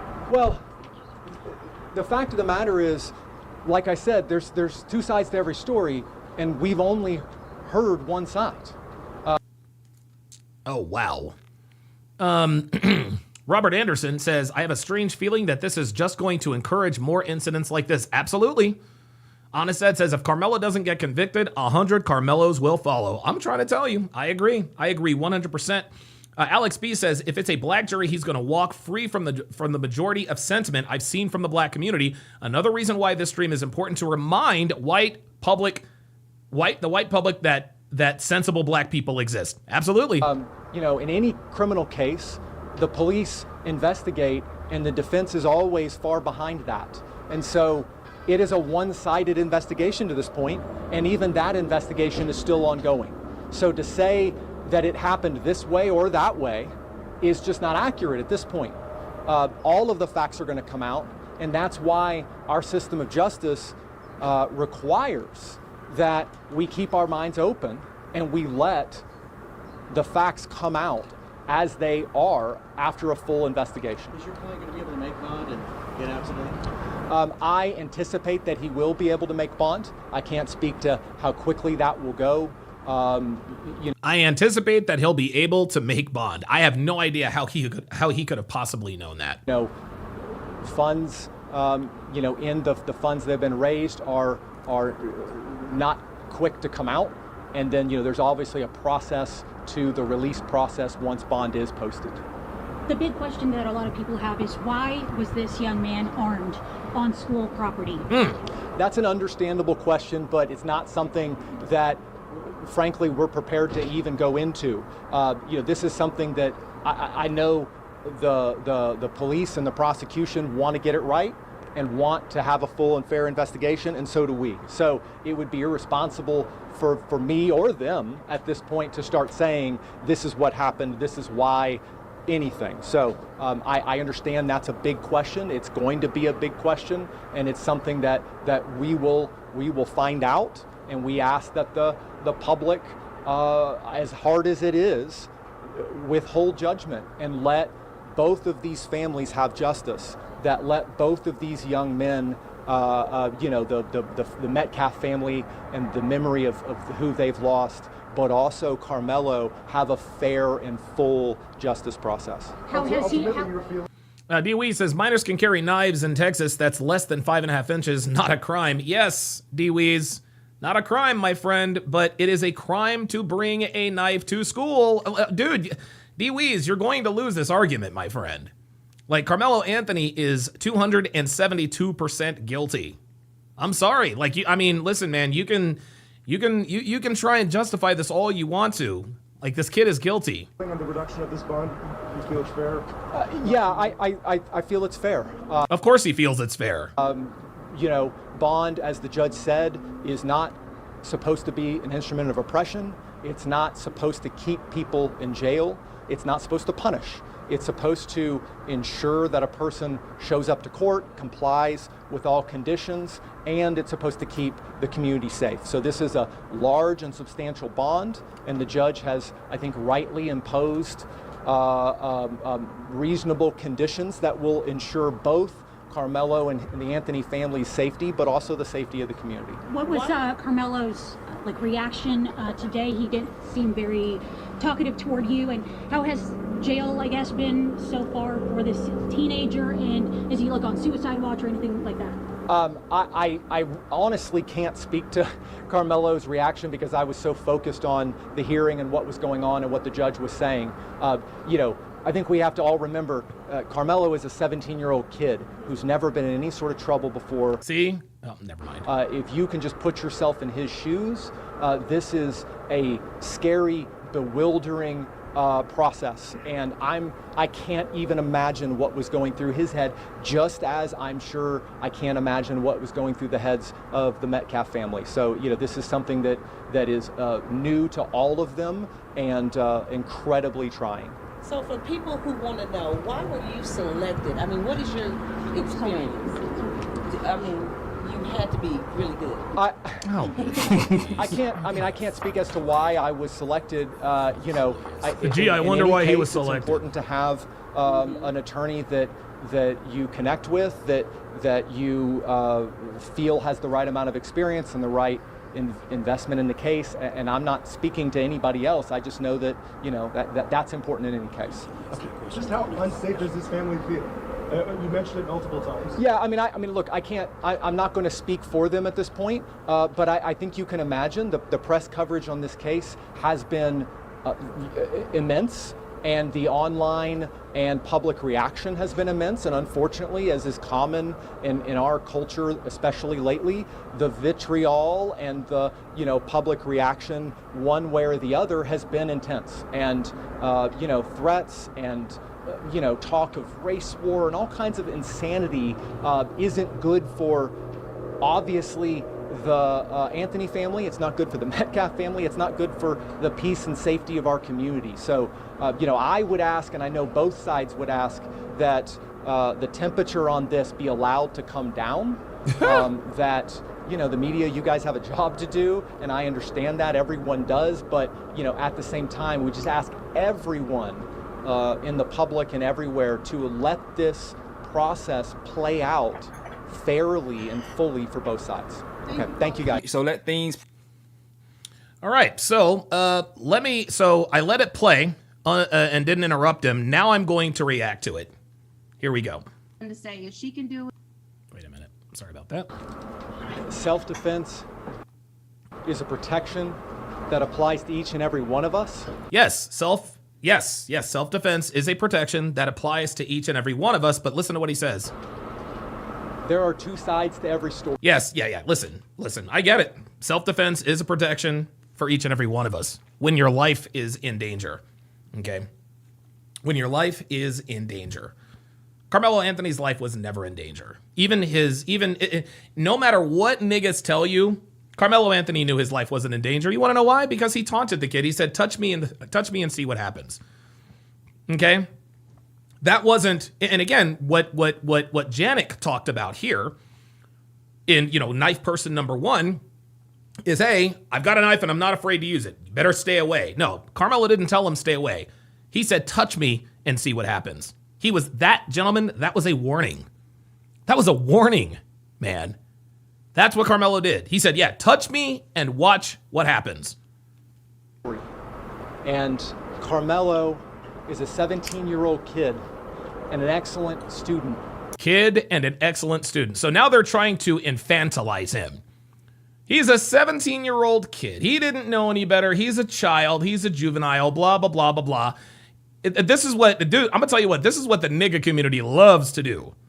The nigga community loves to do, dude, they do it with their own women. They love to infantilize themselves to remove accountability. He's the captain of his track team. Yeah, it doesn't matter.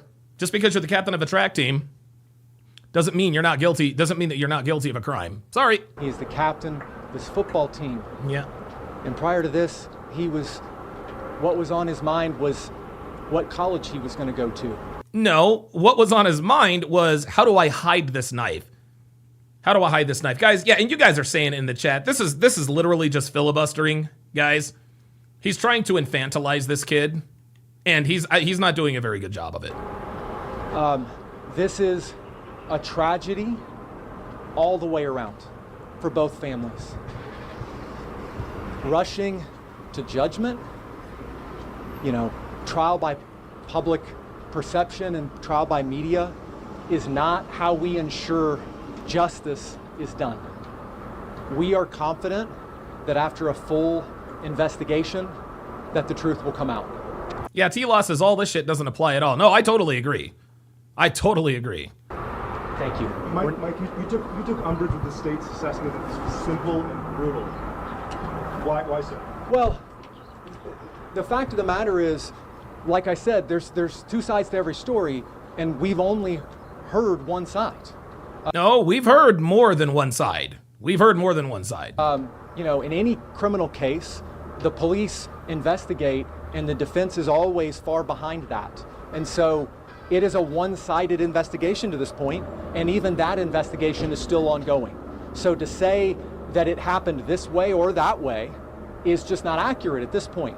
All of the facts are going to come out, and that's why our system of justice requires that. Yeah, I think the defense knows very clearly that if all of the facts do come out, his client is cooked. Like, dude, Melo is cooked, y'all. We keep our minds open and we let the facts come out as they are after a full investigation. Is your client going to be able to make bond and get out today? I anticipate that he will be able to make bond. I can't speak to how quickly that will go. Funds, in the funds that have been raised are not quick to come out. And then, there's obviously a process to the release process once bond is posted. The big question that a lot of people have is, why was this young man armed on school property? That's an understandable question, but it's not something that, frankly, we're prepared to even go into. Yes. That is definitely something that you are not prepared to go into, because there is not a defense for a 17-year-old kid to bring a knife to a sporting event on campus. He's telling you right here, gentlemen, he's telling you, guys, we're not ready to go into that. The reason he's telling you they're not ready to go into that is because, well, it's true. They're not ready to go into that. He knows his client is cooked. This is something that I know the police and the prosecution want to get it right and want to have a full and fair investigation, and so do we. So it would be irresponsible for me or them at this point to start saying, this is what happened, this is why, anything. So I understand that's a big question. It's going to be a big question. Yes, it is going to be a big question, and it is going to be the reason your client is going to be convicted. And it's something that we will find out, and we ask that the public, as hard as it is, withhold judgment and let both of these families have justice, that let both of these young men, the Metcalf family and the memory of who they've lost, but also Carmelo, have a fair and full justice process. Trey Ball says the taunt he made will sink him. Yeah, the taunt he made will sink him. The image of him holding up those two guns will sink him. The fact that he said, touch me and see what happens. The fact that he brought a knife to school in the first place. Oh boy. Ultimately, your feeling on the reduction of this bond, you feel it's fair? Yeah, I feel it's fair. Of course he feels. That was a stupid question. Of course his attorney is going to say, hey, listen. Of course I think it's fair. You know, bond, as the judge said, is not supposed to be an instrument of oppression. It's not supposed to keep people in jail. It's not supposed to punish. It's supposed to ensure that a person shows up to court, complies with all conditions, and it's supposed to keep the community safe. So this is a large and substantial bond, and the judge has, I think, It is a large and substantial bond because the crime was large and substantial. Imposed reasonable conditions that will ensure. Melanie Barrio says, apologies, but I can't remember. Were there any witnesses? Yeah, there were a lot of witnesses. There were a lot of people in that tent. Both Carmelo and the Anthony family's safety, but also the safety of the community. What was Carmelo's reaction today? He didn't seem very talkative toward you. And how has jail, I guess, been so far for this teenager? And is he on suicide watch or anything like that? I honestly can't speak to Carmelo's reaction because I was so focused on the hearing and what was going on and what the judge was saying. I think we have to all remember Carmelo is a 17-year-old kid who's never 17-year-old kid been in any sort of trouble before. Who's never been in any sort of trouble, yet less than a month before he stabbed Austin Metcalf to death, he was involved in another altercation at school. So there we go. If you can just put yourself in his shoes, this is a scary, bewildering process. And yes, it is scary and bewildering. That's what happens when you commit a crime. I can't even imagine what was going through his head, just as I'm sure I can't imagine what was going through the heads of the Metcalf family. So, this is something that... It's so funny how this lawyer is very good. This lawyer is very good at sort of playing both sides. Oh, listen, man. Anytime he mentions what the Anthony family is going through, he is always very quick. Always very, very, very, very quick to say, well, yeah, yes, plus the Metcalf family. Yeah, nice try. That is new to all of them and incredibly trying. So for people who want to know, why were you selected? I mean, what is your... This bitch is stupid as hell. Listen to this. Why were you selected? Experience. I mean... had to be really good. You had to be really good. That is not a journalist, okay? That is a porn star. That is a porn star who has glazed the penis of the defense attorney. I mean, you had to be really good. Yeah, the reason why they hired him, ma'am, is because he is white. That's why. The reason they hired him is because he's white. You guys ever seen that movie, A Time to Kill? Matthew McConaughey, Samuel L. Jackson, okay? Spoiler alert, okay? Samuel L. Jackson's daughter was raped by two men. I think she was 9 years old. Two white boys, adult white boys, raped his daughter. Samuel L. Jackson comes to court. He hides in court, and when the two guys came for the arraignment, his character shot the other two to death. Shot those two men to death. And so now he's on trial for double murder. Well, he hires Matthew McConaughey because he's white. That's why he hired him. He hired Matthew McConaughey because he's white. That's the same reason why the Anthony family has hired this guy, because he is white. This white man is going to try to convince a white jury, a white man is going to try to convince a white jury that a black boy is innocent of committing murder. That's why he hired him. That's why, sorry about that. That's why he was hired, is because he's white, and everybody knows it. You must be really good. What kind of question is that? Bitch, fuck out of here. I think as to why I was selected, in any case, it's important to have an attorney that you connect with, that you feel has the right amount of experience and the right investment in the case, and I'm not speaking to anybody else. I just know that that's important in any case.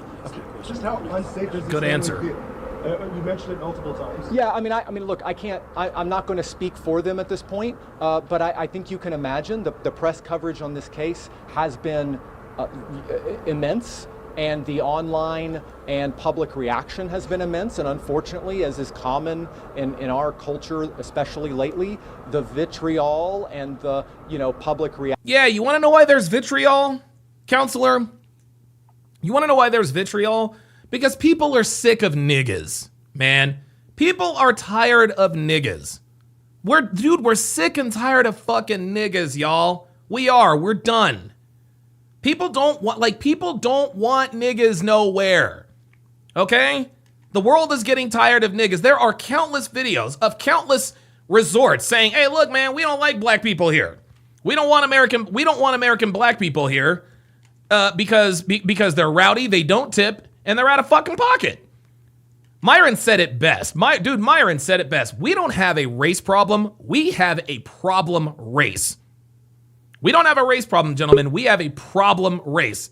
I see that somebody's pulled up. I'm going to get to you in just a second. That's exactly what it is. We are tired of niggas. That's why, that's why every time niggas commit a crime, especially against a white person, and niggas come out and defend them, people are tired of it. People are done with it. That's what it is. Niggas have become a problem race. Action, one way or the other, has been intense, and threats and talk of race war and all kinds of insanity. The only group of people that are going to start a race war are niggas. It ain't gonna be white people. Isn't good for, obviously, the Anthony family. It's not good for the Metcalf family. It's not. It's not good for the Anthony family. Oh, it's not good for the Metcalf family. Come on, man. The peace and safety of our community. So, I would ask, and I know both sides would ask, that the temperature on this be allowed to come down. That the media, you guys have a job to do, and I understand that everyone does. But at the same time, we just ask everyone in the public and everywhere to let this process play out fairly and fully. It will. For both sides. Okay, thank you guys. So okay, so that was the defense attorney's press conference. Let me now go. Let's see. Somebody might have pulled up. All right, looks like we got Phantom 313 in the building. What's going on, Dad? What's going on, bro? How you doing, man? What's on your mind? How you doing, big brother? Everything good on your end, man? Doing good, man. Doing real good. This is a sad situation. This kid got released on bond. He can go home to his family. Now the family on the other side have to bury their own child. Yep. That is completely unfair. And listen, there are accounts. Obviously, Austin Metcalf's family, they were in the courtroom when she reduced the bond. Mother was crying uncontrollably. Of course. Her son's killer now gets to sleep in his own bed while one of her sons has to deal with the death of his twin brother, and the other son has to sleep with daisies. Unbelievable. Yeah. What kind of world do we live in, whereas a person can walk free by murdering someone, and the family on the other end have to arrange funeral arrangements? I just don't get it, man. I really don't get it. I look at it like this: if you're man enough to pick up a weapon and you're man enough to use it, you're man enough to take the consequences. Yep. There you go. Yeah. Listen, if you act like him, and it's funny, and I said this before. What the black community, the so-called black community, is trying to do is they are trying to infantilize him. They're trying to infantilize him. They're trying to be, well, he was just a boy. He's a child. No. Carmelo Anthony is not no child. Carmelo Anthony is a grown-ass motherfucking man who made a grown-ass motherfucking man decision, and he will be tried like a grown-ass motherfucking man. Exactly. Once you put your hand on that weapon inside your house, you got 1 foot in, 1 foot out. Once you decide to take that weapon outside the house, that's it. There's no going back. You are a man. There are certain things, there are certain acts that human beings do that in that very moment, you grow up immediately. In that very moment, you grow up immediately. I'm sorry, go ahead. I'm sorry. I didn't mean to cut you off. I was just going to say, the minute Carmelo Anthony stabbed Austin Metcalf, that is the very moment that Carmelo Anthony became a man. And so now he is going to be held accountable like a man. I have a question for you, because I have one question, maybe two questions to ask you. But yeah, what you got? The people that called in earlier, Phoenix Light Game, he nailed it. Yep. It's going to open up the floodgates where kids going to start bringing knives in or bringing a weapon in and maybe committing a crime and saying, well, he was a bully. And I totally agree. My question to you is that what are the school systems going to do about it? Are they going to end up, you think the schools are going to start, even colleges? Do you think they're going to start having metal detectors and heavy security in schools now where they can prevent that situation? Or I don't think, what do you think will happen? At this point, bro, I don't think I don't think they have a choice, man. I don't think that, dude, this happened in Frisco, Texas. This is white suburban America, an affluent area where there is no crime. There is, you heard the first guy. There is no ghetto in Frisco, okay? But the ghetto got brought to them because this kid brought a knife to school. Yeah, I don't think that high school, college, even middle school campuses have a choice, because people are watching this, and people are watching this. They're thinking to themselves, okay, if I have a problem with a white person, I can bring a weapon to school, use that weapon, right? I can use that weapon when the cops show up, say, hey, it was self-defense, get almost $500,000 raised on some GoFundMe site, and I get to go home and sleep in my own bed, waiting for my trial, while the other family has to grieve the loss of their son. This is going to be this. Listen, there have already been dangerous precedents set in this case, and it started with the reduction of the bond. And they reduced it $750,000 now it's $250,000, and then it ended up being $25,000 with the 10%. Yes, sir. That's it. And he got out. It didn't take him long. And the money they couldn't get from the funds, they're gonna receive that money. They're winning. They're winning with the money, with the nigga community. Right. Big brother, this may be a little controversial, but when we talked last week, and you asked me about why do you think black folks act the way they act, or niggas act the way they act right now, and I said because of the 400 years of slavery. Yeah, I'm going to say this. That's definitely part of it. Okay, but they have a shackle. They have a shackle mindset. Okay, and with they shackle mindset, they still want to believe in reparation. Yep, through what their ancestries had been through, but if their ancestry was living right now, or see, maybe they may see what's going on right now, they'd be rolling over their graves like, we paved our way for you to live a free life, not to be in the life that we live in, the life that we lived back then. Like you said, being hoes, being whipped, being E-part, things like that. Yep. And now you have these niggas saying, I want reparation for what? You wasn't there 400, 500 years ago when they were struggling, and they, picking cotton for 12 hours a day, 16 hours a day, eating molasses, being whipped, not having a education level, trying to escape from the South to go up north. Yeah. And that's how they live right now. They still want to live in that. They still want to live in a year. They want to live in that past time like they lived in it, and they didn't live in it. It's no different than, like I said, the slaves left, escaped the North to go up north, escape the South to go up north, or go out west, go out in the Midwest. There's no difference than these enslaved niggas out here nowadays that's stuck in a dark tunnel. They can see the light, to change their perspective and their life and their morality. But they rather, once they see that light, they rather stay in the darkness and move back. It is a sad state of affairs, man. And honestly, man, like stuff like, dude, I'm telling you what, man, if Carmelo Anthony is acquitted, and I believe that I think he's probably going to be convicted, but I would not be surprised if he were acquitted. If this kid is acquitted, this is a dangerous precedent. Well, he better thank his lucky stars that he's released. He better not post anything on the internet. He better not do any other crimes. He better just, he needs to dress presentable and have a haircut, because he look like a nigga. Anybody who has an AK in his hand, throwing the middle and having a middle finger in a picture, that lets you know that's a nigga. There's no difference than like black folks. Like you're a black man, I'm a black man. It's like me moving to a neighborhood with white folks, right? Right. And then maybe they may prejudge you, but once they start to get to know you, you fit the community. And then you have niggas coming out the hood, moving to the same neighborhood you moved into, and they're not who you are. And the white folks or Hispanic folks or Asian folks like, oh man, now we got to categorize them. They moved in, and then now they're trying to move out, and now you bringing niggas in. Now the black folks trying to move out, and the niggas is taking over. Yep. This is why they gentrify neighborhoods, man. Yeah. And it's sad, man. I'm not gonna hold you up, man. I just want to speak my piece and thank you for allowing me to be on your platform, for me to have a voice. I mean, this young man, he will go to jail. It sucks. It sucks at the end that you have friends that you can talk to about the red pill situation about women, but when it comes to to black folks about when it comes to black folks about when you talk amongst black folks about our own people, they're afraid to touch it.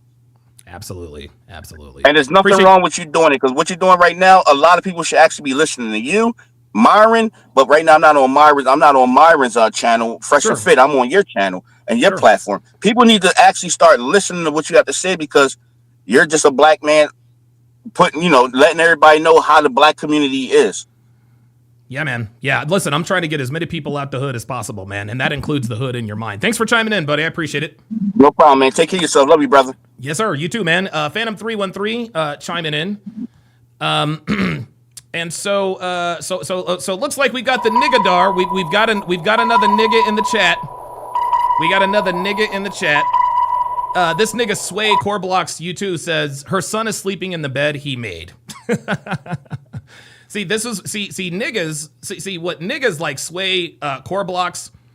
That's the mentality that we're talking about. Sway is glad Austin Metcalf is dead. He's glad that Austin Metcalf is dead. Her son is sleeping in the bed he made. Austin Metcalf didn't deserve to die. He didn't deserve to die. And then, of course, Sway Coreblock says, keep your hands to yourself. This, again, is nigga culture. I agree. Keep your hands to yourself, okay? If you put hands on somebody, then they have the right to defend themselves commensurate with what you've done. If somebody pushes you, you have the right to beat the crap out of them. You do not have the right to stab them to death. Sorry. And Sway Coreblocks says, keep your hands to yourself. Guys, this is the way niggas think. The way niggas think is if somebody puts their hands on me, that gives me the right to end their life. And that's why we are in this situation. Sway Coreblocks is glad that Austin Metcalf is dead. That's why he said her son made the bed he laid in. Then I asked him, did he deserve to die? He says, nobody deserves to die. It could have been avoided if you keep your hands to yourself and mind your business. Yes. You want to know how else this could have been avoided? This could have been avoided if Carmelo Anthony had never if he had never brought a knife to school in the first place. Okay? That's the first way it could have been prevented. The second way it could have been avoided was that if Carmelo Anthony doesn't go into the opposing team's tent. So we can see, you can listen. What niggas are going to try and do is they're going to try and blame Austin Metcalf's death on himself. It's not Austin Metcalf's fault that he's dead. It's Carmelo Anthony's fault that he's dead on many, many different levels. And this is exactly, this is exactly why he will be convicted. That's exactly what it says. Jesus says, Donovan, go to Texas and walk up to people and put your hands on people and see what happens, buddy. I'm not going to do that in any state. Why would I do that? Jesus saves. Like, why would I do that? And see what happens, buddy? Like, what the hell is wrong with you people, man? Oh, okay. Well, hey, look. All right, you win the argument. That was stupid. That was low IQ. FAFO, I have no idea what that means. I don't speak millennial ease. Sway Coreblocks, you're gonna have to go. You're gonna have to explain it to me. Melanie Barrios says, wait, are people in the chat really saying it's Austin's fault he died? He was murdered, not killed. There's a difference. Yes, Melanie. That's exactly right. Niggas in the so-called black community are quite literally telling us that it's Austin Metcalf's fault that he is dead. If Austin Metcalf had kept his hands to himself, he would have been alive today. Wrong. If Carmelo Anthony had never brought the knife to school, Austin Metcalf would be alive today. If Carmelo Anthony had never gone to the opponent's tent when he clearly knew he was not welcome there, Austin Metcalf would be alive today. So there you go. Like, listen, you guys can come at me with these weak arguments all you want to. Guys, this is open. It's open and shut for a reason.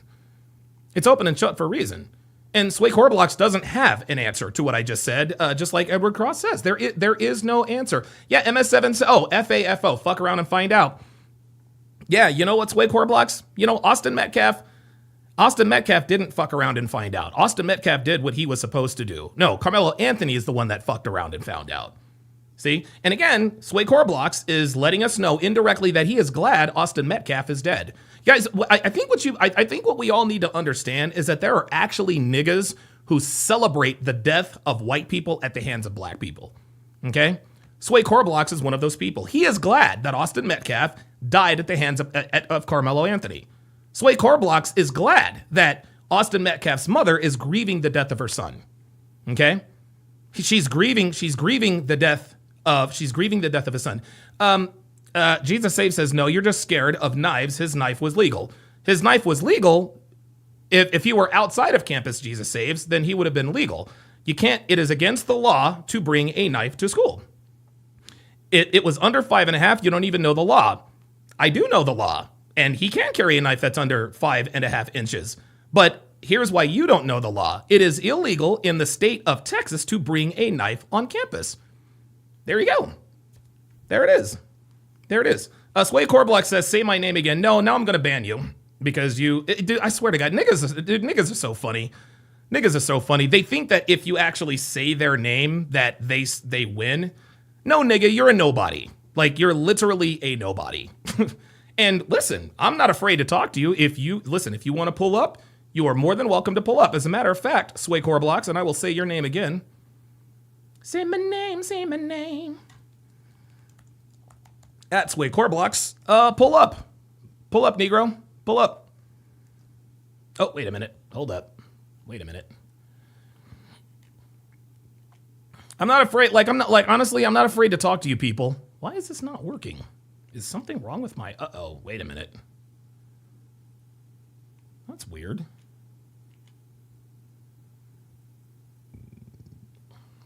Sorry about that. I don't know what's going on with my, give me a second, guys. I'm not afraid to talk. I'm not afraid to talk to you guys if you disagree. I'm just not going to do it. I'm just not going to do it in the chat. Why is this not working? It's not letting me put anything in here. All right, let me and I'm going to give my overall take on this, guys. What is happening with my,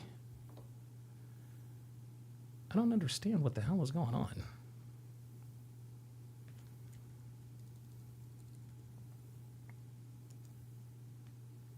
Sorry, guys. I know this is... All right, give me a second. I'm gonna have to re-up the chat. And by the way, guys, the show is not... We are not close to being done.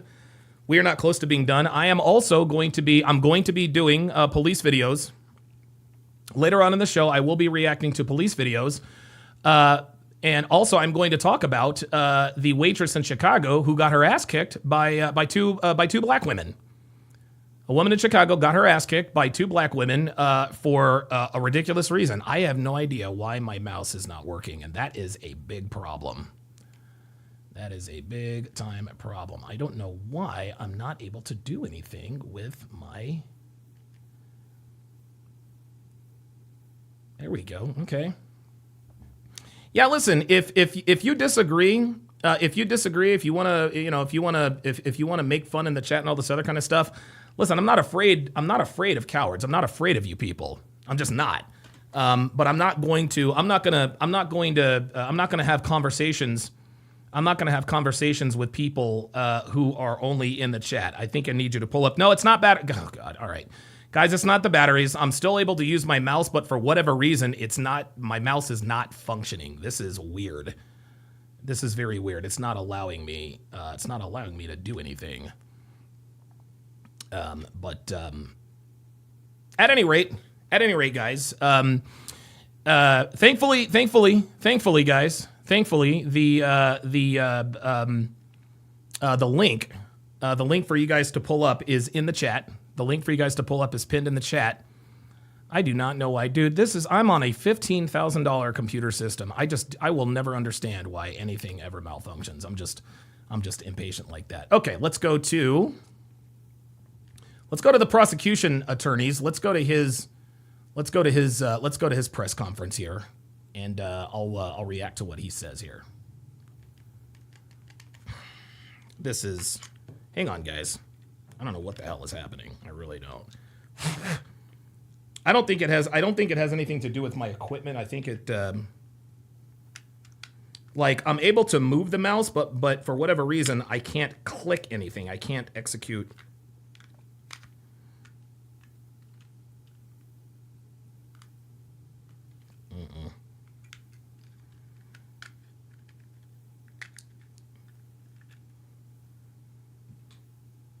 Sorry, guys. I do apologize for this.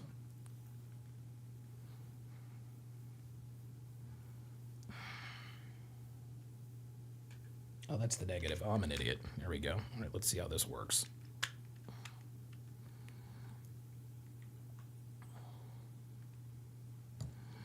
No, it's not. It's not dead. It's just that my mouse is not functioning. I'm able to. Oh, there we go. I'm able to move the mouse and I'm able to click things, but I'm not.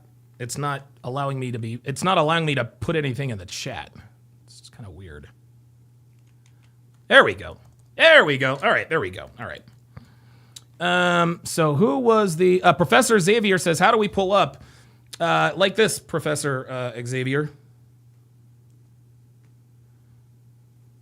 Hang on a second. All right, I think we're back on track.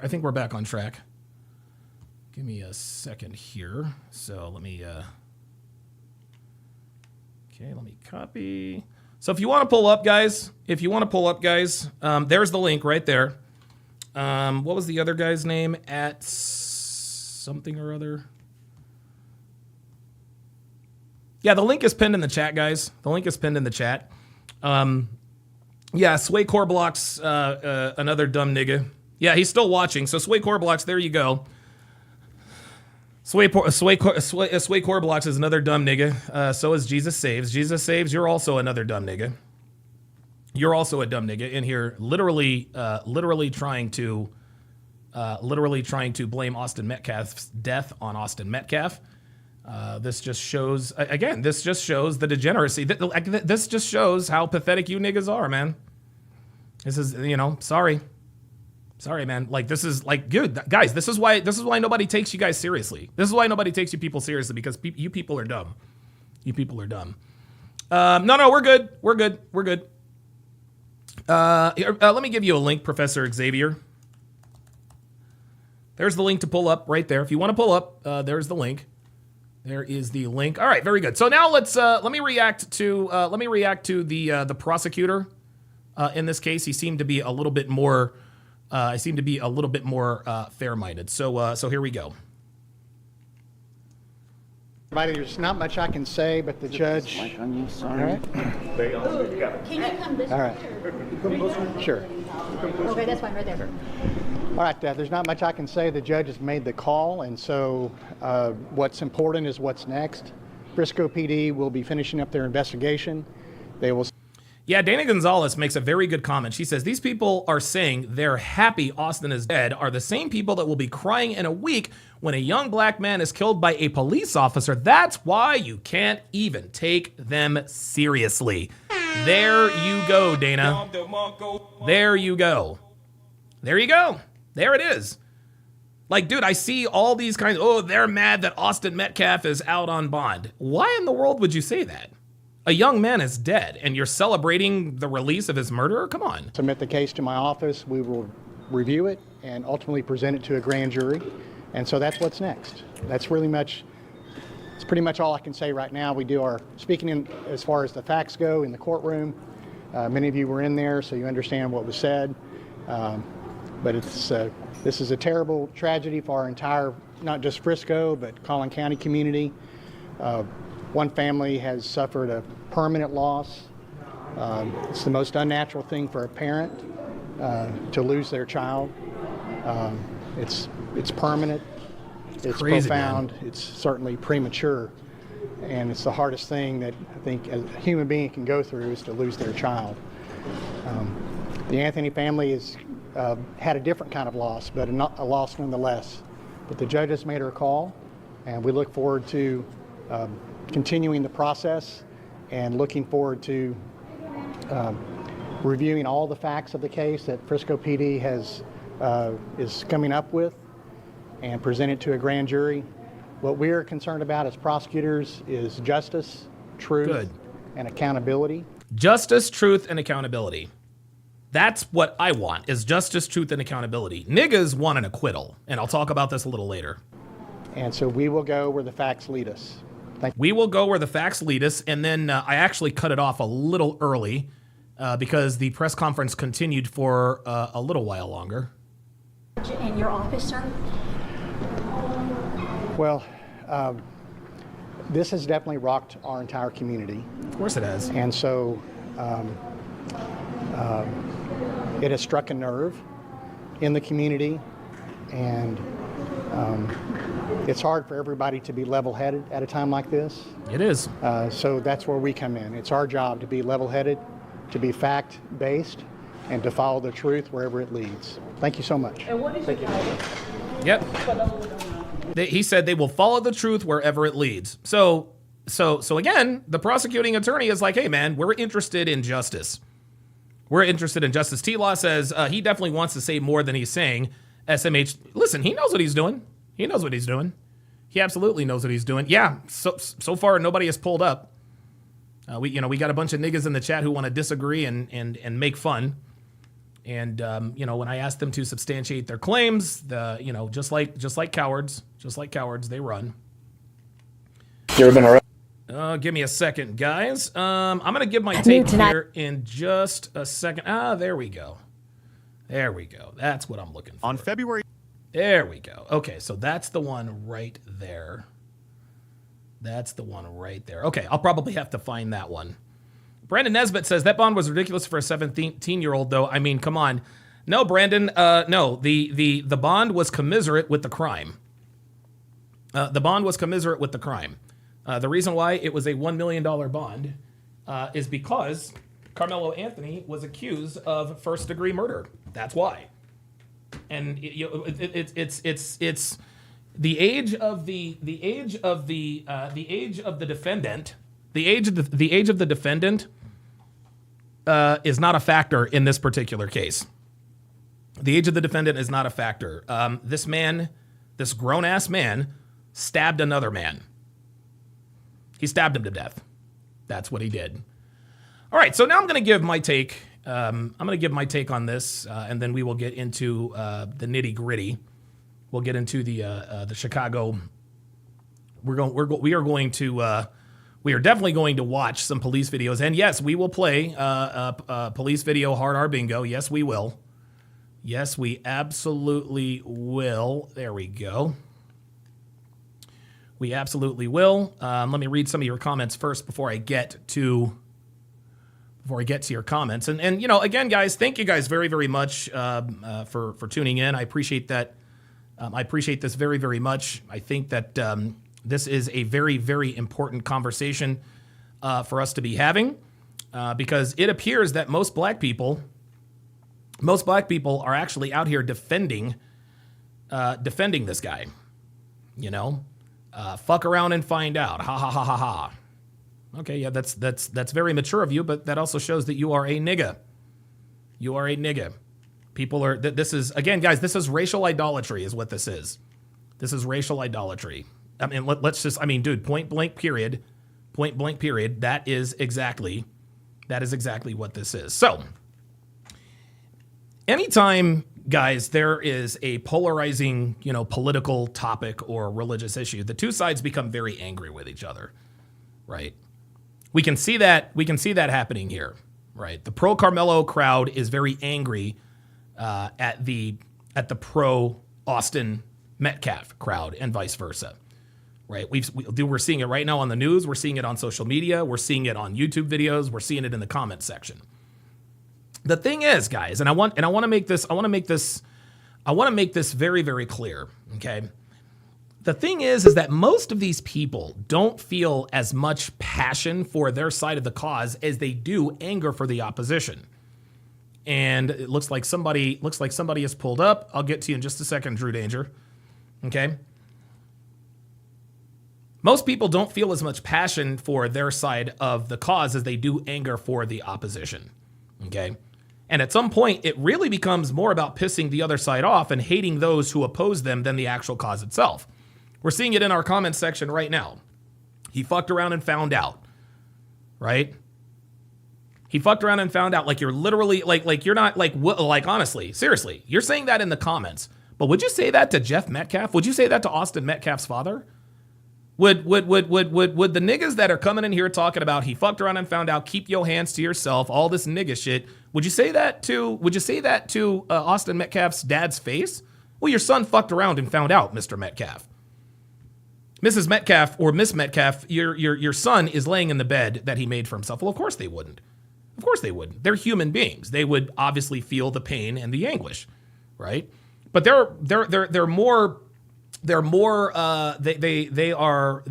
really obsessed with trying to piss us off than the actual cause. This is not about Austin Metcalf for niggas anymore. Dude, niggas don't give a damn about Austin Metcalf. All they care about is pissing off white people.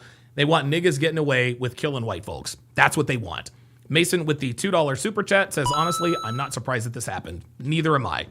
I'm not surprised that Carmelo Anthony stabbed Austin Metcalf to death, and I am not surprised that niggas are caping up for him. I'm not surprised that they have raised nearly $500,000 for this killer. I'm not surprised. This is just who people are. Right? Let's take abortion, for example. People who are pro-choice, which is pro-abortion without actually having to say that they are generally very, very angry because of people who are pro-life and vice versa, right? Bombing an abortion clinic, that's an idiotic thing to do, but they justify their anger with their position, right? Encouraging young women to sleep around for the sole purpose of getting an abortion and then posting it to social media, that is equally as foolhardy and is only done to incite anger and hostility with the other side. They know they don't really want women to sleep around so that they can get pregnant only to get an abortion. No, they're just doing it to get a rise out of the other side. People can say whatever they want at the end of the day, guys. There's no way that pro-choice, pro-abortion advocates are this passionate about killing babies before they take their first breath. In an honest moment, if posed the literal question, are you really this gung-ho? Are you really this gung-ho about inserting shears into a vagina and cutting up a fetus? They would tell you, well, of course not. But their anger simply comes as an overreaction to pro-life advocates. And that's all there is to it. That's all there is to it, guys. That's just it. People who are in here talking all this shit, fuck around and find out. He should have kept his hands to himself. He made his bed, he's gonna lay in it. They wouldn't say that to the Metcalf family. They wouldn't say that to the Metcalf's family's face. No, they're talking to us. They're talking to the people that actually want justice. So that's my first point. My second point, guys, is, and this is actually something that Phoenix Light Games sort of alluded to a little bit earlier, and he's 100% right. The so-called black community, aka the nigga community, they're a lot like women in this regard. Okay, and this Austin Metcalf situation has the potential to really turn out kind of like feminism, right? It sounds like feminism, right? We all know that over the past, 30, 40 years since feminism, women have been able to run roughshod over men in court. It doesn't matter which court there is. Family court, women win. Criminal court, women win. We all know that in criminal court, men routinely get harsher sentences for committing the same crime. Civil court, it's the same thing. Well, guys, this is the same way in this situation. When a black person commits a crime against a white person, the black community blindly comes to their defense. Not because they believe in his or her innocence, but because they want black people to be exonerated when committing crimes against white people. Let me repeat that. Niggas who come to the defense of a black person who commits a crime against a white person, it's not because they believe in that nigga's innocence. No. It's because niggas want black people to be exonerated when committing crimes against white people, and that is all there is to it. How many people cheered when OJ, or how many people who cheered when OJ got off knew he did it? How many people knew he did it? I knew OJ did it. 100%. I knew he did it, and I was glad at the time, foolishly, that he got away with it. One of us got one of them. Here's something else. Yeah, O.J. Simpson was acquitted. He was found not guilty. That doesn't mean that O.J. Simpson didn't do it. O.J. Simpson 1,000% killed Nicole Brown and Ronald Goldman. He was found not guilty by a jury of his peers. And the reason he was found not guilty is because niggas love it when black people commit crimes against white people, and they want to help get away with it. And think about this too. This is also another precedence. Okay? And this is what I said a little bit earlier. Do Not Pasco on the Rumble side says setting him free would be opening the doors for more violence. 1,000%. We now have the blueprint. We have now been supplied with the blueprint thanks to the niggas in the so-called black community on getting away with committing crimes against white people. Right? Black person commits a crime against a white person. You know, let's not even call it committing crimes. Killing, assaulting, maiming, whatever. Raping a white person, right? Niggas instantly jump on board without all of the facts, and they say, oh, he did it in self-defense, or it was his fault, or it was her. They jump on board. They instantly run to go send me, GoFundMe, send, give, blah, blah, blah, blah, blah, and they raise $500,000 for this kid. That $500,000 is clearly going straight to the attorney. That $500,000 is going straight to the attorney. Not only that, that $500,000 is also going to them. It's just like the Dennis Moore said. The moral of the story is that you can kill a, pardon me. The moral of the story is you can kill a white person and get rich off of doing it. You can kill a white person and get rich off of doing it. Yeah, Carmelo Anthony is about to be prosecuted. He's about to be tried for this murder, but his family is about to be $500,000 richer. Now, I don't know what his attorney charges per hour. My guess is that the lawyer will probably get a substantial portion of that $500,000. And when the trial starts, my guess is that the giving will not stop. Okay? It's niggas that are getting this dude off. This is setting a precedent. Okay? This is setting a precedent. If this kid gets away with killing Austin Metcalf, we now have a blueprint. You kill a white person, you claim self-defense, right? You put it all over social media, niggas come right to your defense. Guys, they've hacked the system. Niggas have hacked the system.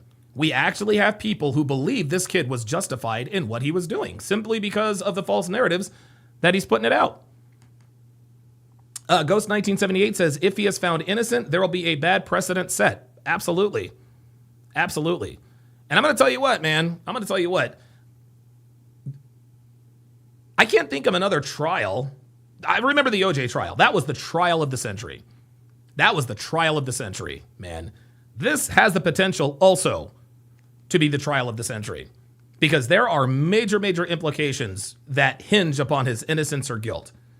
Okay? If he is found guilty, black people are going to riot. Niggas are going to riot. Think about they're going to riot. We all know this. Now, here's the thing. We got a lot of niggas who are mad at us. Guys, I'm not mad. At Carmelo Anthony. Okay? I'm not mad at this kid. I don't know who he is. Okay? Listen, I know he should be in jail for murder, but I don't know him. Right? I'm mad at niggas. Okay?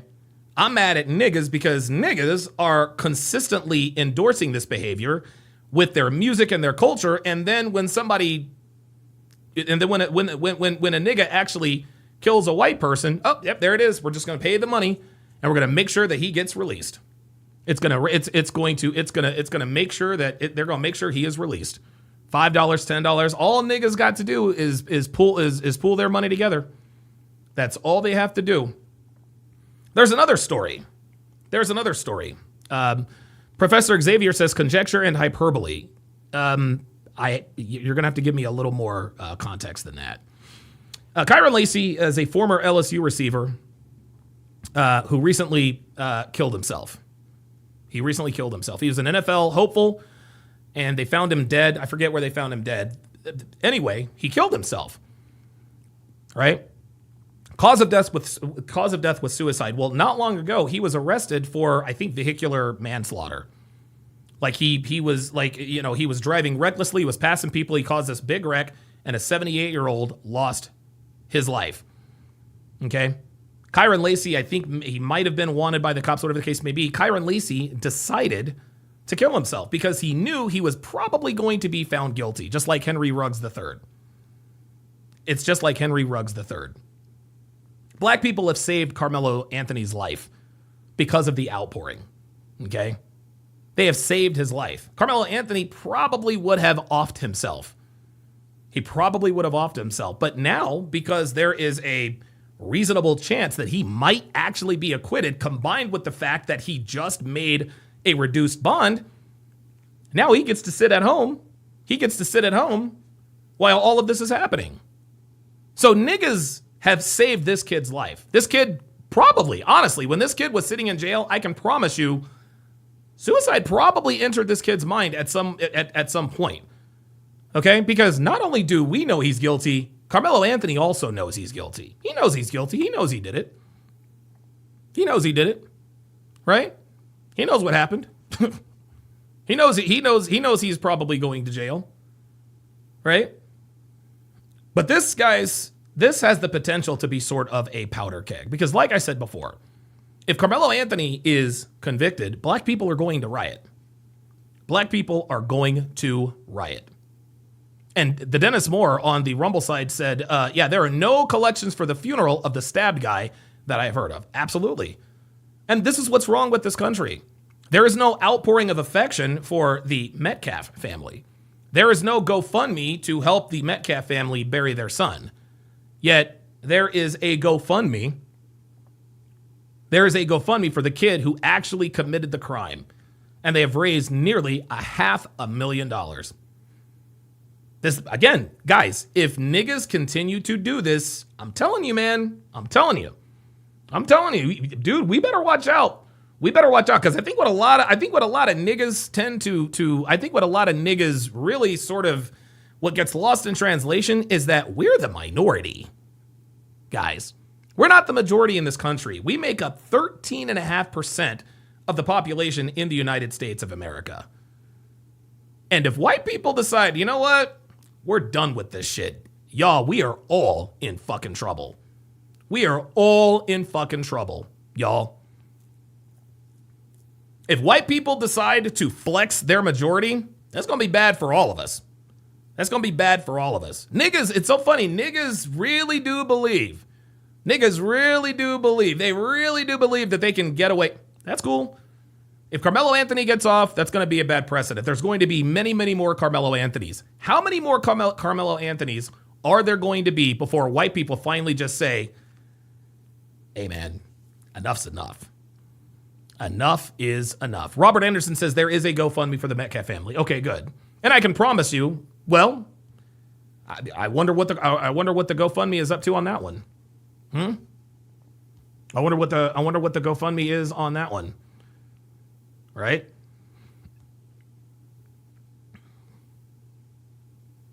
However, if Carmelo Anthony is acquitted, you think white people are going to riot? Of course not.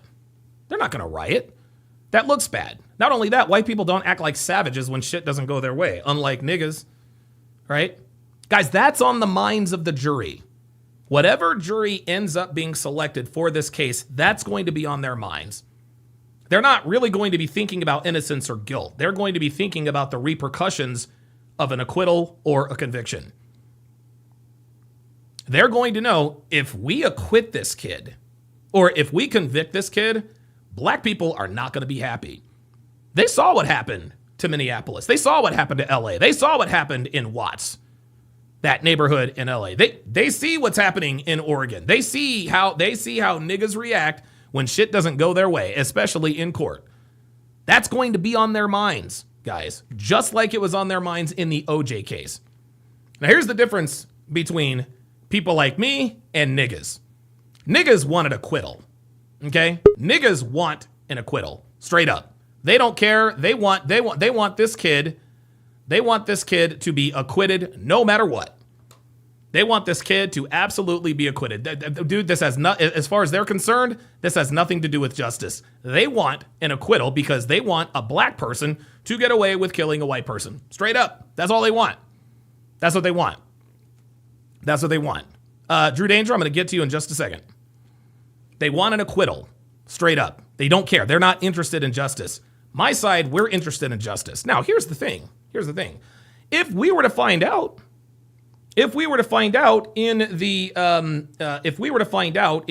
Professor Xavier, I'm going to ban you because I want you to pull up. I want you to pull up. Professor Xavier, you're getting on my nerves. You're talking too much shit in the chat. Get your ass up here and let's have a conversation. I'm not going to allow you to hijack my chat. Sorry. Niggas want an acquittal. We want justice. Now, let's just say, for the sake of argument, this is how I know that we are that we are on the right side of the law or history. Let's just say, for the sake of argument, let's just say, and we don't know the whole story.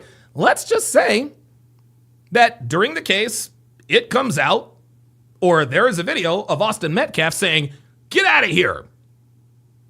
Carmelo, get out of here. And if you don't get out of here, I'm going to stab you." Then guess what? I will be the first to come on here and say, "Hey, guys, I was wrong. I should have waited for all of the facts of the case to come out. I was wrong. My bad. I rushed to judgment. Austin Metcalf didn't deserve to die, but this is why you don't brandish a knife at somebody else with a knife. This is why you don't brandish it at someone else with a knife." Jay Blaze, I'm going to get to you in just a second. All right. If I find that out, I will be the first to tell you, hey, you know what? I was wrong, right? I was wrong. If Austin had a knife, cool. Hey, then guess what? Carmelo Anthony was legitimate in his response to what happened. I get it, right?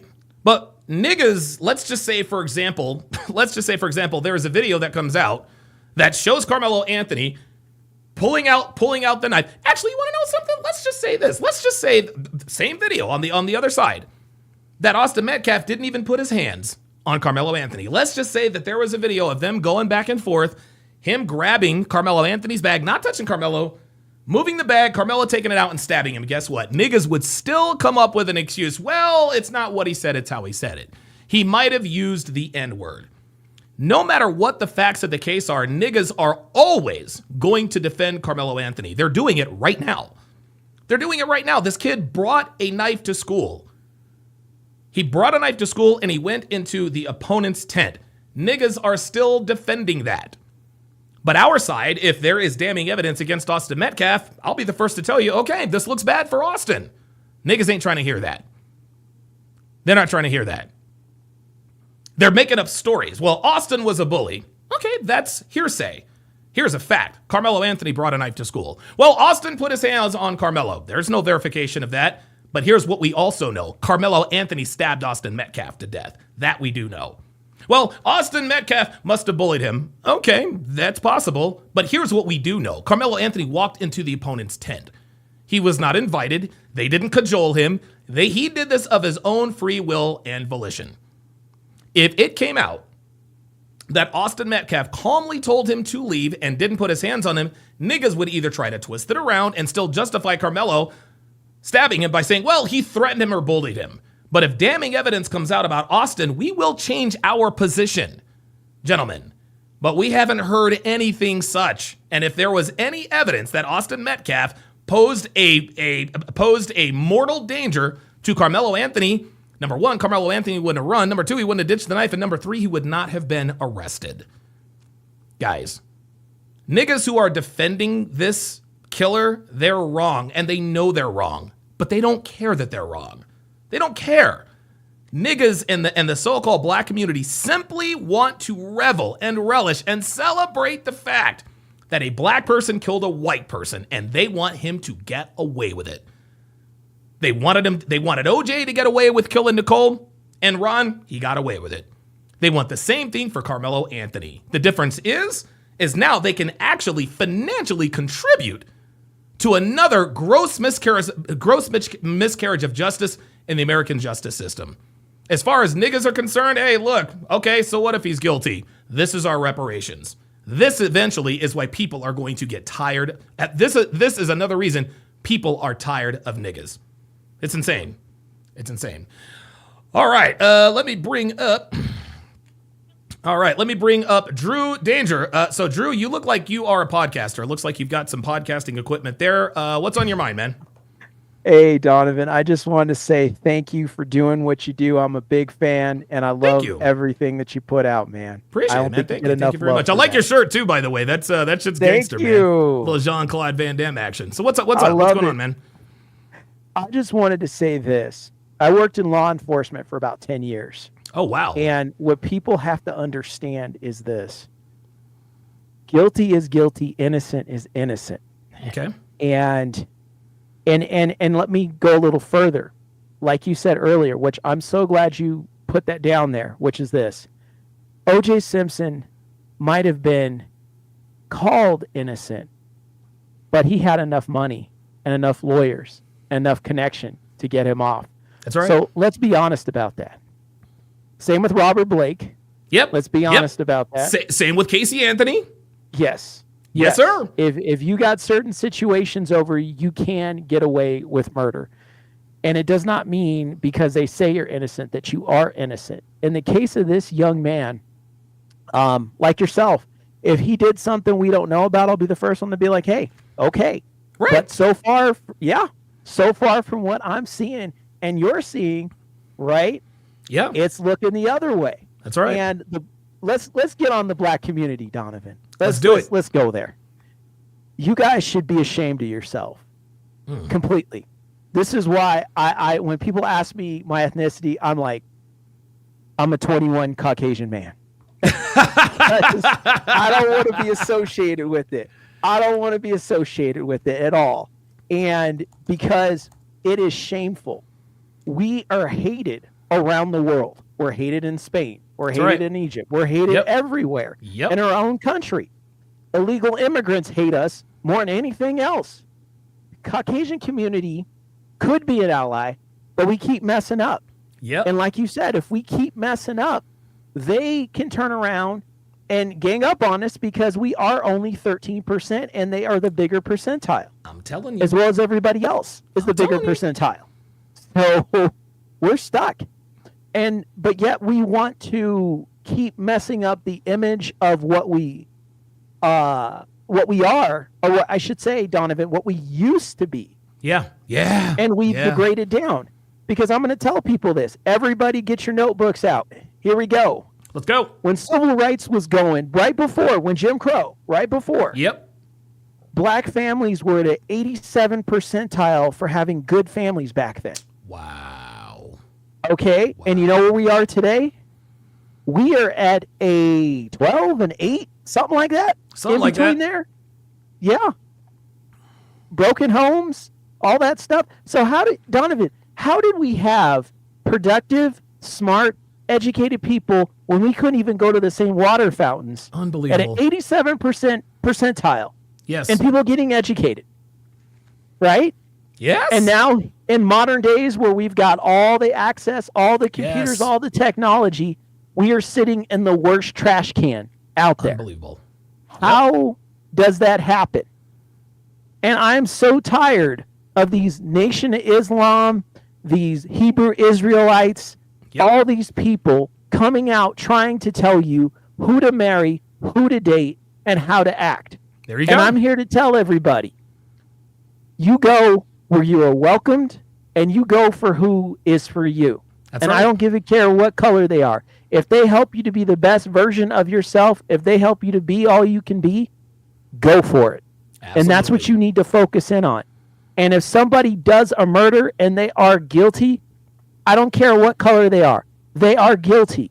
And you all need to accept that. Stop covering for people. You hated O.J. Simpson. The black community said he was the biggest sellout of all time. Absolutely. But the moment that murder happened, because he's black, everybody wants to show up.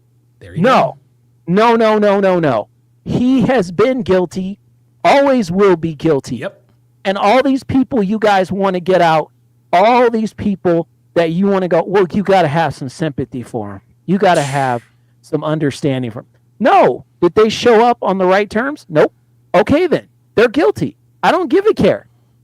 Okay, when Chris Rock and Will Smith got in that whole slap thing, that was supposed to be, the first time they said it was an all-black, what did they say, production crew? Yeah, all-black production crew, all of that. Right? What happened? The moment they put us in, and then that's going to take us down a peg. We acted a fool. Yes. We acted a fool. Thank you. We look like fools because now they're going to go, Donovan, you know this, they're going to go, see, that's what happened when we let them get up there. That's never going to be again. See? And see, that's what I'm talking about. You guys are out here, and again, you got an opportunity, and then you messed it up. So people aren't going to take the black community seriously. They haven't for many, many years. Not since the days of Nat King Cole have we been taken seriously. And now people don't want to mess with us. The days of Billy D. Williams are over. He's still alive, dude, Sidney but he's of Poitier, an older all of class. it's done. Yeah, it is completely done.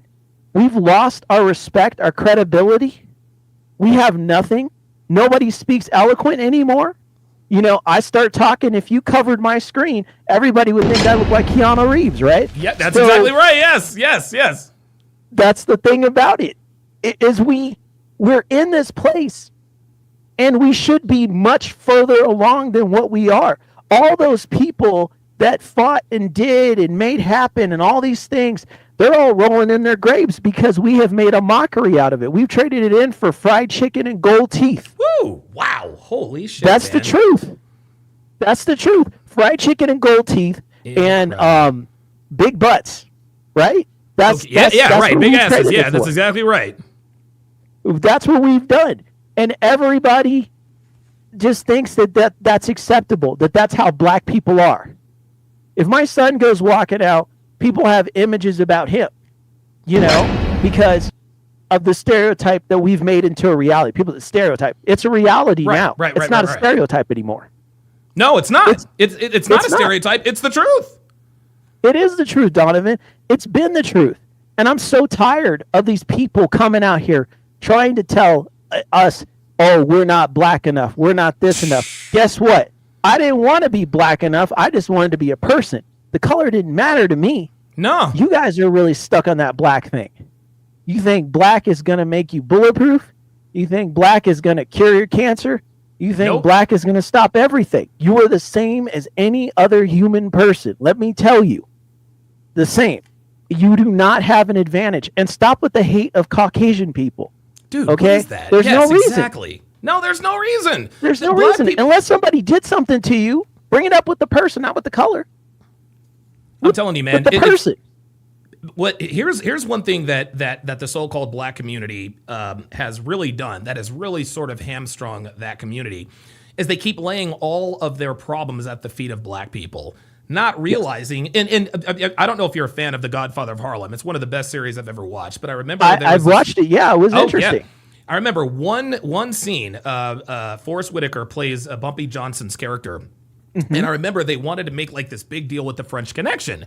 Well, Redman, one of the other families, they got a bunch of black families together. They wanted to double cross Bumpy Johnson. And Bumpy Johnson got wind of that, and he took care of the people with the pew-pews. And he didn't want to have to do it later on in the episode. Bumpy, he's got his tie off, he's got a drink in his hand. He's like, dude, the problem with us is us. We are our own worst enemy.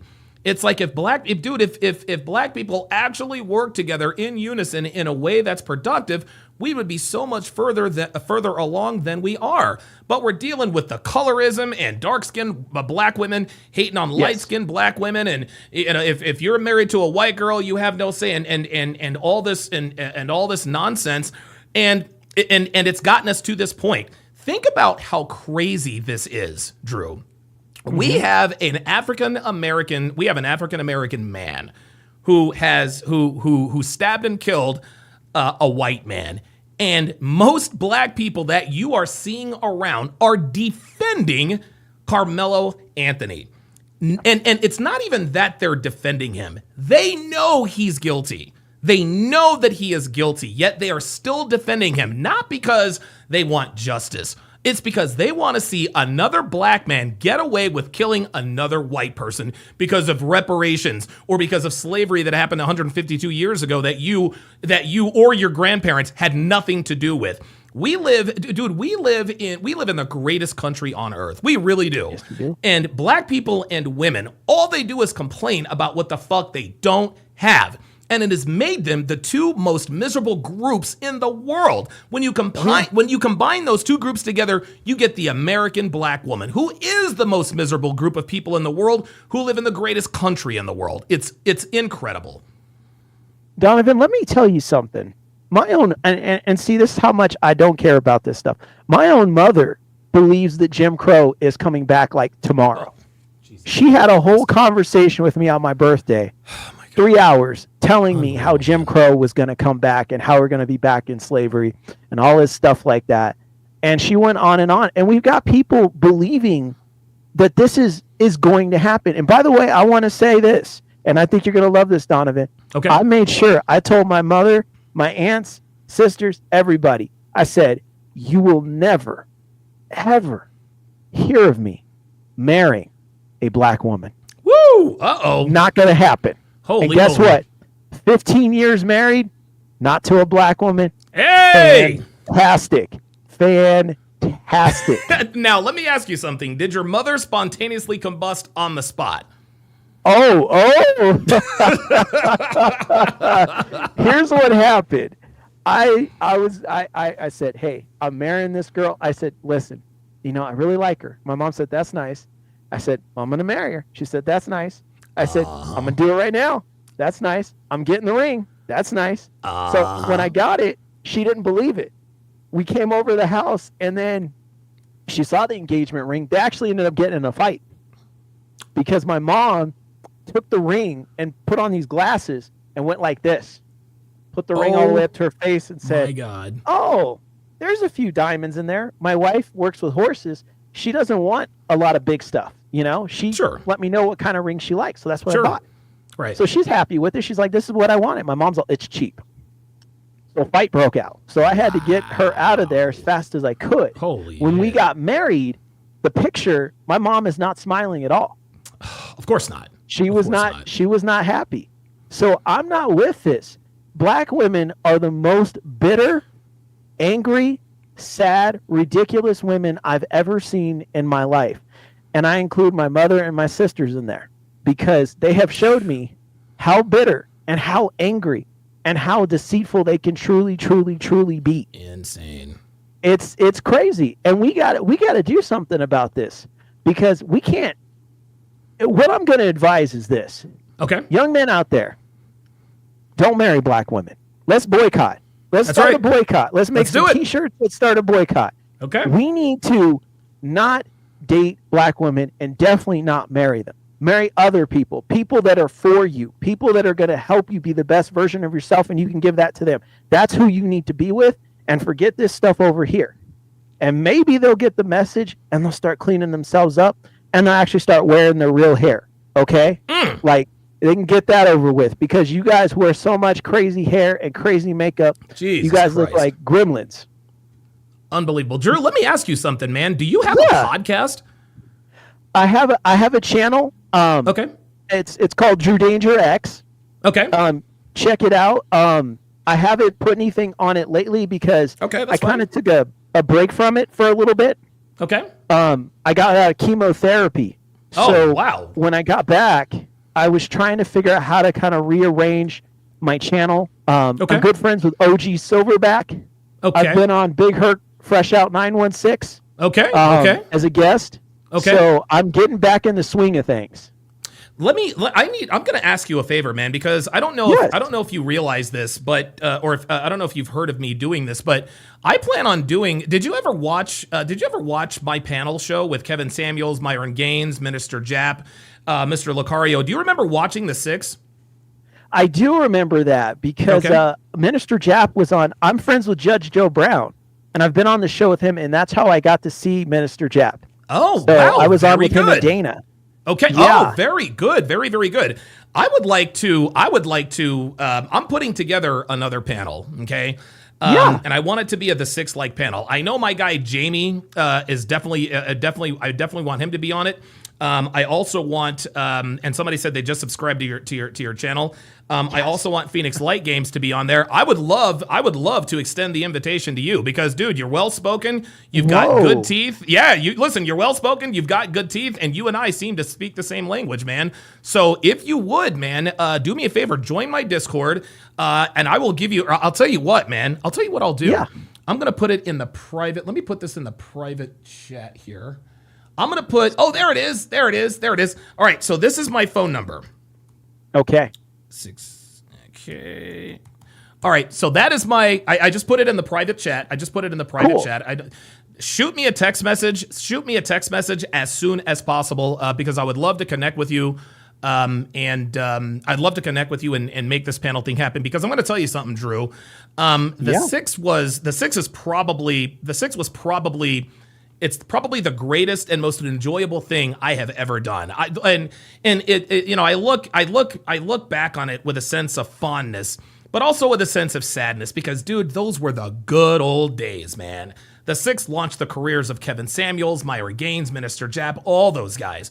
But clearly, there needs to be a panel show of men just like us who reject niggas, who reject the so-called black community.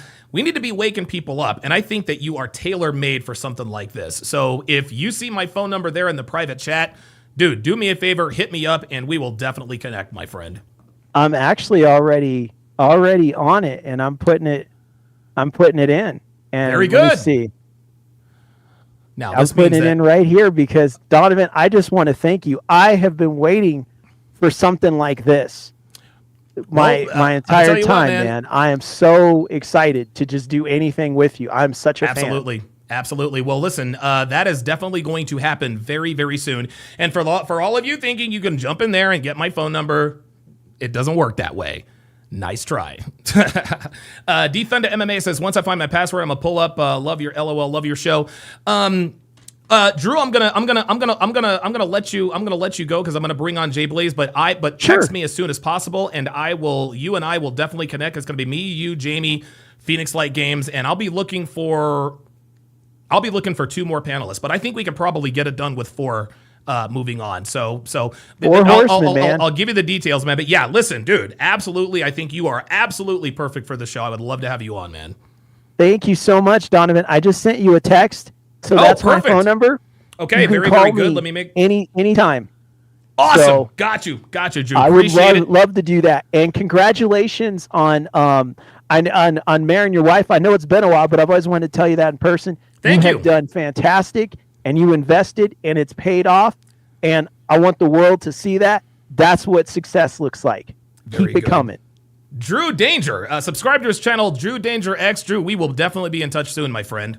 All right, Donovan. Keep it cool. You too, brher. All right. Yeah, guys. That's what it's all about. That's what it's all about, gentlemen. This is how these things start. Okay, let me bring up Jay Blaze. All right, Jay Blaze, what's on your mind, brother? Okay, Drew Danger was the man because he had like a 60s radio voice. But right? New reports say Carmelo Anthony's family moved into a 350 square foot house that is worth $800,000. 350 or 3,500 square foot? 350 square foot around there. Okay. And worth $800,000. How are they able to do that? I think they're going to plan on using his defense fund. Wow. Oh, my God. This is crazy. I cannot believe it. Even more wild. It gets even more wild. This is crazy. Oh, my God, dude. So I had to come on and tell you. Dude, it's wild. I'm going to tell you what, man. I hope they allow cameras in the courtroom, dude. If they allow cameras in the courtroom, dude, I'm going to have content for the next fucking 30. Oh, Jesus Christ. And if they're because his defense fund's up to $500K, dude, if they use that, he has no defense. So are they going to use it for the house? Like, it comes from multiple reports that the family did move into this like massive house. Wow, dude, stay tuned. Oh, this is going to be absolutely crazy, man. Wild. Melanie Berrios in the chat says a new car too. Apparently, unbelievable. Unbelievable! Oh my God, this is absolutely crazy. This is hood stuff. Like this is hood shit. Yes, sir. Yeah. Like, how do you use your money when, dude, your son needs that money to just stay out of jail? You went and you buy a $800,000 house and a new fucking car. Man, if that ain't nigga shit, I don't know what is, man. And say I don't know what their household income is, but even if you put $500,000 into the $800,000 house, you still have a probably at least $2K a month You have to pay? Yeah, at least. At least. At least. So are they just getting house poor from this? Oh my dude, my head is about to explode. Oh my god. Oh my god. They're doing exactly what This is why everyone's poor. Like, they make bad decisions with their money. Like, this is why we're such in debt, and it's wild. Oh my god, that is absolutely crazy. Jay Blaze, thanks for dropping that nugget on us, man. Holy god. Oh my god, the plot thickens. You gotta be kidding me with this. You've got to be kidding me with this. Holy moly. Holy moly, holy moly, holy moly. That is absolutely effing crazy. All right, guys, I am going to take a quick potty break. I'm going to take a quick potty break, and when we get back, we will continue with the Hard R podcast and the police videos. Don't go near, guys. Be back in a little bit.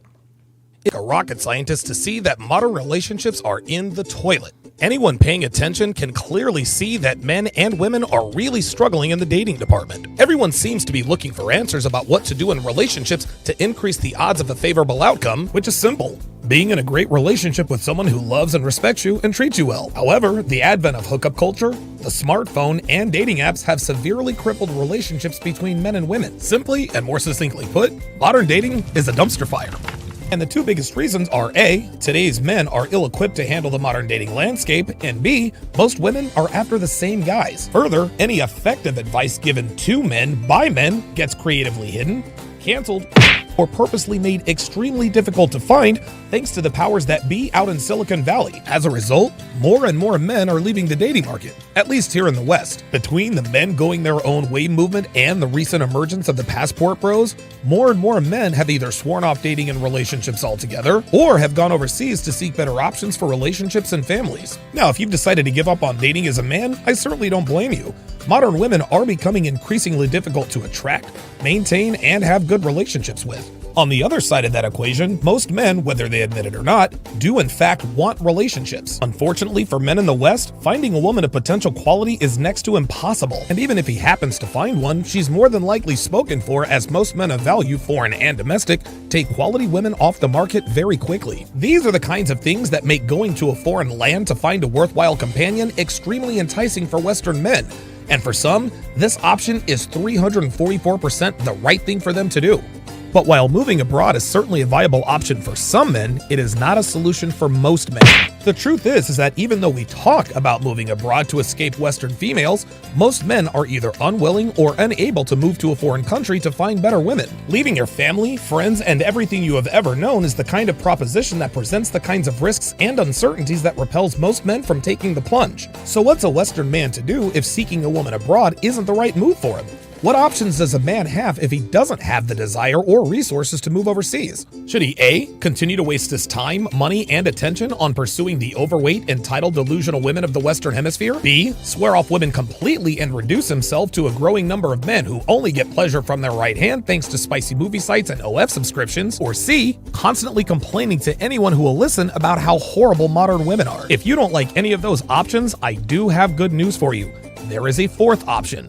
And that option is understanding that D, conditional love, is the key ingredient for long-term relationships to work. That's right, gentlemen, I did not stutter. Conditional love is paramount for successful long-term relationships. And that, my friends, is the cheat code. From the cavemen of the Mesozoic era, when dinosaurs roamed the earth, to the Renaissance era of the 15th and 16th centuries, to the greatest generation when traditional values were at the forefront of American culture, love has always been conditional, whether we realize it or not. Do you think a cave woman would love a caveman if he were lazy, didn't hunt, and didn't protect her from the predators of the time? Of course not. So a cave woman's love was absolutely conditional because her survival quite literally depended on it. The world tells us that unconditional love is the foundation for successful long-term relationships, but history shows us that this just isn't true. The simple truth is that there are conditions to everything in life, and love often has the most conditions attached to it. Why else do you think it's such a big deal when one professes their love for someone else? So now the question becomes, how do we apply the notion of unconditional love in our own relationship endeavors?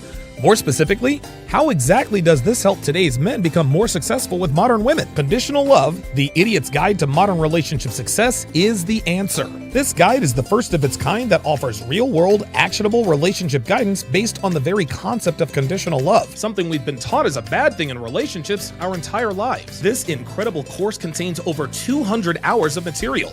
It will take you step by step through the process of building, cultivating, and maintaining the kind of relationship with a woman that every man wants, which means teaching you how to establish clear boundaries, high standards, and expectations that will command her respect from the very beginning. And the 7 modules in this one-of-a-kind course will cover every aspect of engineering a rock-solid relationship from start to finish. The first module is the 49 Laws of Sharp. These 49 laws will completely reprogram your mindset as it pertains to modern women. Everything you have ever been taught about women will be turned inside out and will quite literally rewire your brain to understand what women really are as opposed to what the world wants you to think they are. This information will be such a shock to your system that you'll have to watch it several times to wrap your mind around these shocking yet immutable truths about modern women and dating. Students often refer back to this section throughout this course to help bridge any gaps in understanding they may encounter. Module number 2 is my 5-part 7-hour audio guide on relationship building, how to build a quality woman from the ground up. This module will instruct you step by step on laying a rock-solid foundation for your relationship. It will teach you how to thoroughly screen women for potential relationships, how to coach your candidate to become the submissive, obedient woman you want and need her to be, how to establish clear boundaries, expectations, and standards that she will happily abide by, how to create a sexual relationship that satisfies you both, and what to do should things get a little rocky. In short, the second module takes you through the entire process of building your woman and relationship brick by brick, and the information in this section has proven to be very effective many times over. Yes, even with American women. The third module is for men who want to master the art of handling women in casual sexual relationships.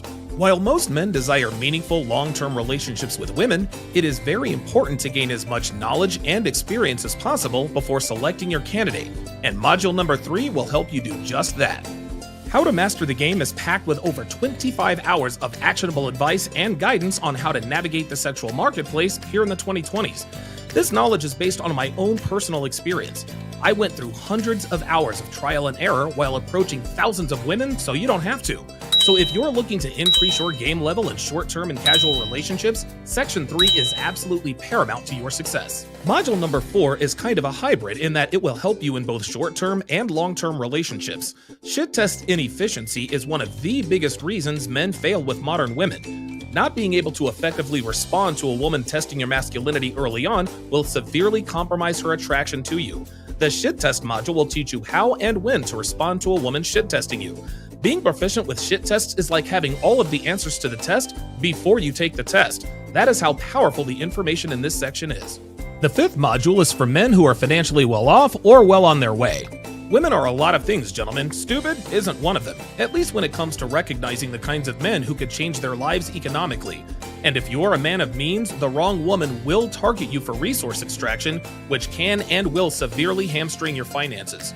The Gold Digger Guide here in Section 5 will arm you with the knowledge to understand very clearly if women are interested in you or just your money. Put simply, this section pays for itself immediately, especially if you're in a higher tax bracket. Module 6 contains the kind of next-level advanced relationship guidance that will quite literally determine success versus failure. My wife and I have been together for almost 9 years and we have a great relationship. I lead, she follows, and we adhere to the kinds of traditional relationship values that have stood the test of time. In this section, we will impart the wisdom we've acquired over the years to you. This 5-hour module will teach you how to thrive as a couple while also bringing out the very best in each other. The advice and instruction we provide in this section is easy to understand and even simpler to implement in your own relationship. While Devin and I understand that our advice will be highly unorthodox by today's standards, our track record speaks for itself, as these techniques we discuss have proven to be highly effective and sustainable. We understand that nothing comes easy, but if you stick to it and do exactly as we instruct you to do, your relationship will flourish. The last and final module is the crown jewel of all dating and relationship advice for men. And that is Womanese 101. Womanese 101 is a revolutionary, one-of-a-kind guide that translates female communication with shocking accuracy. It is quite literally the cheat code that every man needs to date successfully, both short and long term. With well over 600 translations, Womanese will take your dating and relationship game to the next dimension. And make no mistake, modern women do not want you to have this information. Why? Because it shifts the advantage to you. You see, gentlemen, low-quality women thrive on male ignorance. The fact that most men take what women say at face value makes it very easy for women to trick them into thinking they're quality women. Well, with Womanese, you will quickly see right through any woman's attempt at misleading you into thinking she's a good girl when she's actually quite the opposite. Womanese 101 has completely changed the lives of tens of thousands of men worldwide. Since its release, my inbox is inundated with countless stories and testimonies that are directly attributed to the material they learned from Womanese. What's more is that every one of these translations will be in video and audio format, so you can watch at your leisure or listen on the go. Now, as incredible as these 7 modules are, I'm going to add 4 unbelievable bonuses that will not only increase your knowledge level, but will supercharge your results. Bonus number 1, the first ever interactive ebook, How to Properly Vet Women for Relationships. This ebook is jam-packed with the kind of information I wish I had when I first started dating seriously. The vetting process is the most important element of any relationship, and bonus number 1 works as the perfect supplemental companion to module number 2. Bonus number 2, the second ever interactive ebook, How to Train Your Woman. Yep, you heard me correctly, I said train.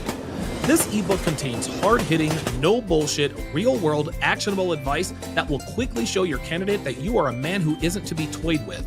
Following the advice in this ebook will almost instantly engender a level of respect she's never had for another man, as well as keeping her in line and on your program from start to finish. Like bonus number 1, this bonus is also a great supplement to module number 2.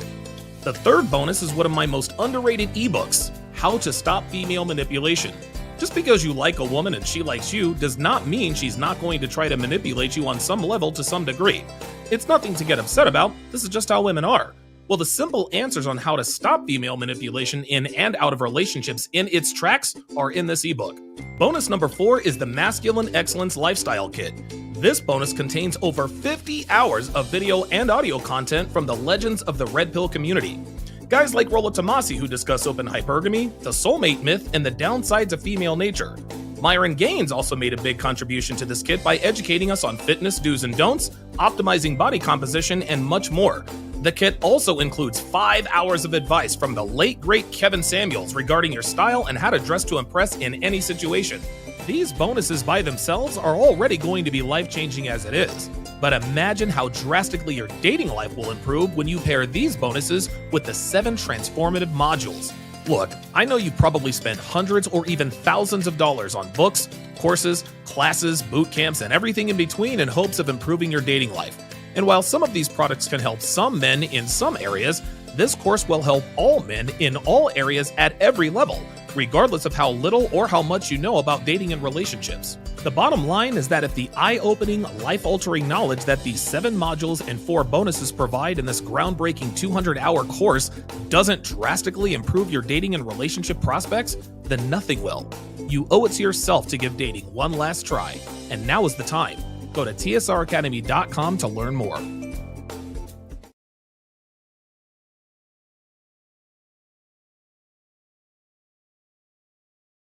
There we go. All right. All right, we are back. We are back and ready to go. We are back and ready to go. Listen, I do thank you guys. I do thank you guys for your patience. We have now been at this for. Damn it! I hate when I do that. We've been at this for 3 hours and 20 minutes. I think I don't know, man. I don't know anyone who live streams. I don't know. Rollo's actually. You know what? Never mind. Rollo actually, he does. He regularly does live streams this long. James Hines says the George Floyd shit is the most ludicrous thing I've ever heard. What about it? What about the George Floyd shit is the most ludicrous thing you've ever heard, James? Oh yeah, Sean Morris, you did send me a super chat a while back. Yes. And I think I missed another one too. Hang on a second. Yes, Panda Trucker. Okay, there we go. Okay, so let me read these super chats, and then we will get on with the Hard R podcast. Continue. Panda Trucker with the $5 super chat says, Black people are 13% of the population, however, account for the 56% of violent crimes. Make it make sense. Yeah, niggas are violent. Niggas are violent. This is just how it is. As mentioned before, yeah, Sean Morris with a $10 super chat says, Drew is spot on. Our music went from calling people shining stars to niggas and hoes. Everyone used to copy our culture. Now everyone laughs and avoids it. We are the laughing stock of the world now. That is a Don fucking DeMarco, man. Appreciate that very, very much. Michael Mara says, Donovan, I appreciate the breakdown on this tragedy. Thank you. Absolutely. Absolutely. Absolutely, absolutely, man. Absolutely. All right, now we are going to get into the next segment of the Hard R podcast. And that, of course, is breaking down. And reacting to police videos. Now, let me do a quick something. All right, I've got the Hard R bingo card all set up. Let me do a quick. I want to see if there is another Chicago waitress attacked. Give me a second here. Violently attacked. This video shows.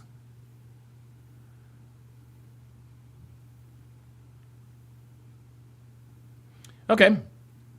All right. So we are going to start the the Hard R podcast, which means we are also going to be playing Hard R Bingo. Let me make sure. The Hard R, there it is. There is the Hard R bingo card. There we go. Let me go ahead and make sure that everything is back up where it needs to be. The first thing we are going to react to, this is actually something that happened. Give me a second here. Bingo, bongo. So many of these. There we go. Bada bing. There we go. There we go. Okay, so welcome to Hard R Bingo. Now, we're not going to be playing Hard R Bingo. We're not going to be playing Hard R Bingo with this particular story. This particular story is entitled Chicago Waitress Violently Beaten by Women Demanding a Refund. Full surveillance video.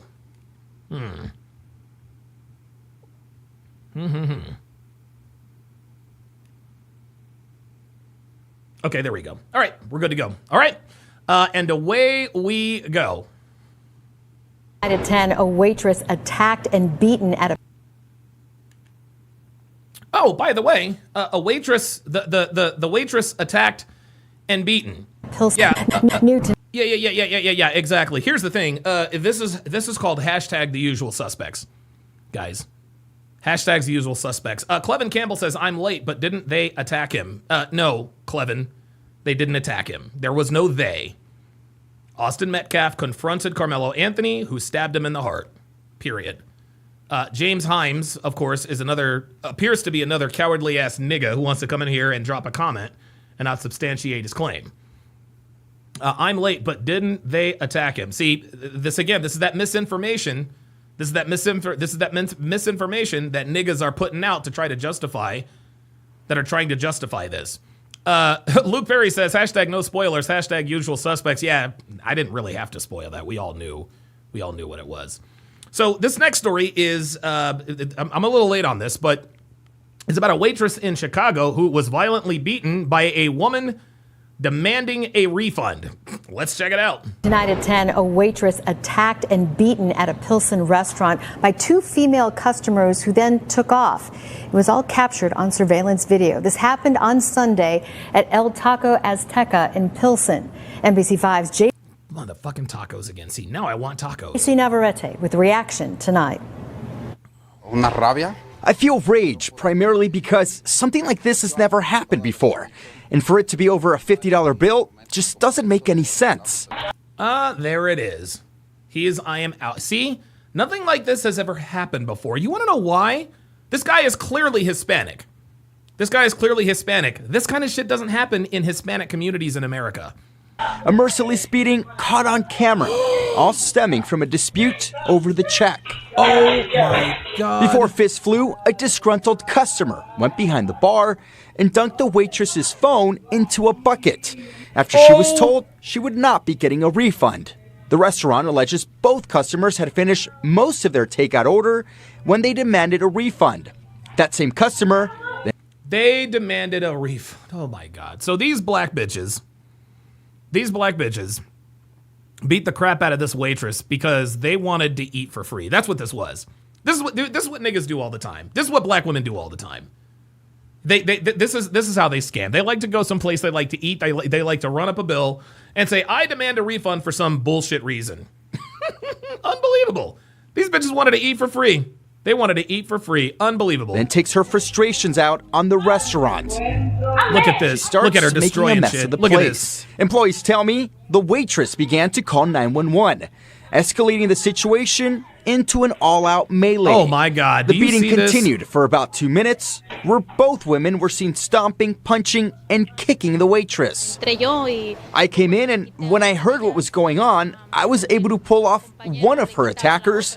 When we finally got them separated, one of them turned to me and started swinging. We're keeping that waitress identity anonymous here tonight. We can tell you, though, she is recovering, but she did suffer a broken pinky, bruises on her head, and cuts on her face, as well as bruised ribs. Tonight, the restaurant is calling on Chicago police to find those responsible. Jesus. And tonight, Marta is not mincing words. She has a message for those responsible. I want them to know we're going to find you, whatever it takes. I'm putting everything I have into this. I have no doubt about it. We're going to find you. JC Navarrete, NBC5 News.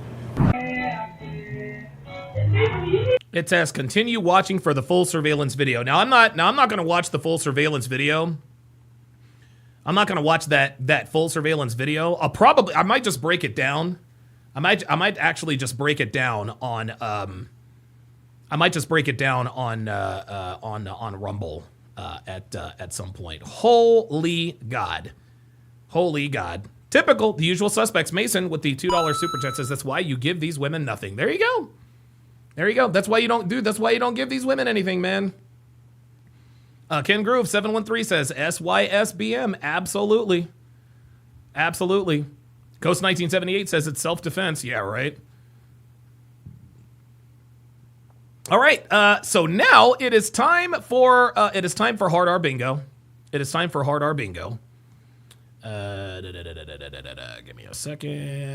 me a second. Wait a minute. Where's the bingo card? Walter, what are you doing? Walter, come here, buddy. Come here. I don't need you around the modem, okay? I don't need you around the modem. I think Walter fell asleep in my, one of my boxes. So this video is entitled Uncooperative Passenger Attacks Officers During a Traffic Stop. Oh my God. And away we go.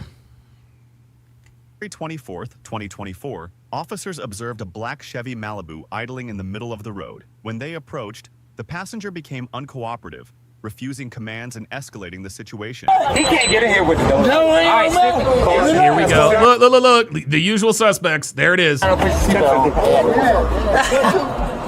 you need something from me? Yeah, turn the car off. I'm not rolling it down. We're leaving. Oh, these niggas are drunk, y'all. Yeah, it's off. Can you roll that window down, please? No, don't roll it down. You ain't got to roll it down. I'm telling you, you know what I want to do. It's okay. Bruh. Oh my God. This nigga right here is gonna fuck around and get somebody shot. The officer asked him, can you please roll down your window? He's like, no, we don't have to roll down the window. This nigga is looking for trouble. You ain't got to roll it down. I need you to just calm You ain't got to down. roll it down. I don't want to talk to him, so there's no point in rolling it down. Oh, this nigga's drunk? What? Me? Yep. Yeah. For what? Wait. For what? Wait, what? Hold on, dude. This dude is leading this girl astray. Did you see the officer says, do you have your driver's license on you? Now watch. Do you have your driver's license on you? What? Me? Yep. Yeah. For what? Look, there it is. Me? Yep, sure. She was about to grab it. And now what does this nigga do? Wait. For what? And I need your ID. For what? I'm a passenger. You don't need my ID. Well, you don't have your seatbelt on. I need Bruh. Oh, this is gonna get ugly. your ID right now. It's okay.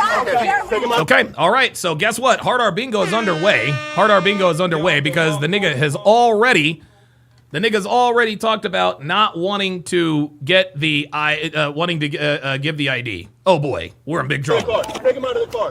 Take him out of the car. Uh-oh. Oh, shit. Oh, they about to take him out now. Oh, it's about to go down. Unlock my door. Open this door. Unlock all the doors. Open your door. The woman appears to want to comply. The woman appears to want to comply. Can I ask what is going on right now? He's getting out of the car. Open your door. Ooh, everybody's about to get pepper sprayed in here. Oh, shit. Yo, he said everybody's about to get pepper sprayed. Yeah, they about to drag his ass out. Oh, look at this. Yeah. No, there it is. Oh, there it is. Now they gonna grab his ass. There it is. Now they gonna grab his ass. I'm on top of you. What now? They're gonna have to tase him. I'm on top of you. It's choking fast. Stop. Get off me, stupid. Stop. So this is the type of nigga that likes to talk shit to the cops. You're on top of me, stupid. You're a bitch ass nigga. Blah blah blah blah blah. This is how niggas get shot. Watch this. Yeah, it took all 6 of y'all to take me down. So your ass is going to jail. You're one hand. I got his leg. Hey, to my right is soft as. You couldn't do nothing. You saw this. It took 8 to take me down. What did I tell you? That needs to be added to the bingo card. It took all of y'all to take me down. So? What are you going to brag about the fact that you act like a wild animal? It takes more than one human to take you down? That's nothing to brag about. You saw this. I'm not resisting, stupid. Nain Rouge says, wow, look what 86 proof does to your judgment. I got $200 shoes on. Get the off my feet. I got...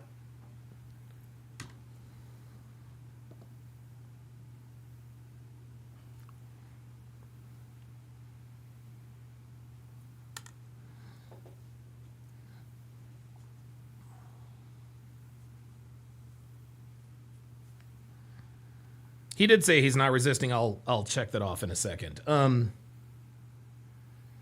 boy, we have a problem. Now we got a problem. Did this nigga really just say, I've got $200 shoes on? Is that what he said? Like, did this nigga really just to make sure? I don't want to speak out of turn. I'm not resisting, stupid. I'm not resisting, stupid. So, of course, now we're going to check that off on the Hard R bingo card. But listen to this nigga. Get the off my feet. I got $200 shoes on. Good. I got $200 shoes on. I got $200 shoes on. You know what? Hang on 1 second, guys. I'll be right back. I'll be right back. I'm just going to flex on y'all a little bit.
This nigga called $200. This nigga talking about I got $200 shoes.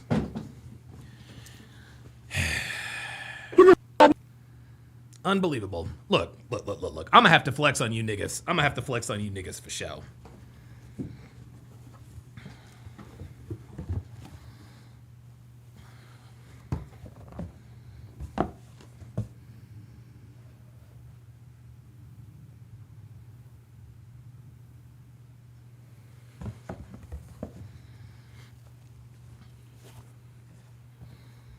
You see what these are, guys? You see this? You see what that says? You probably can't. Okay. You see, the shoes that I paid $200 for, that I would actually brag about, come in a box, and each shoe comes with its individual color. Its individual cover. These are $1,400 Magnanis. $1,400 Magnanis, guys. This nigga talk about I got $200 shoes on. Unbelievable.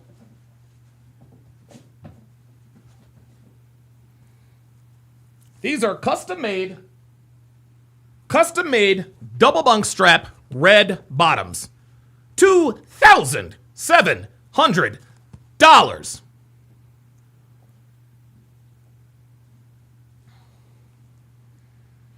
Niggas invest in Jordans. Niggas invest in Jordans and they brag about Jordans. Oh, this is actually very nice.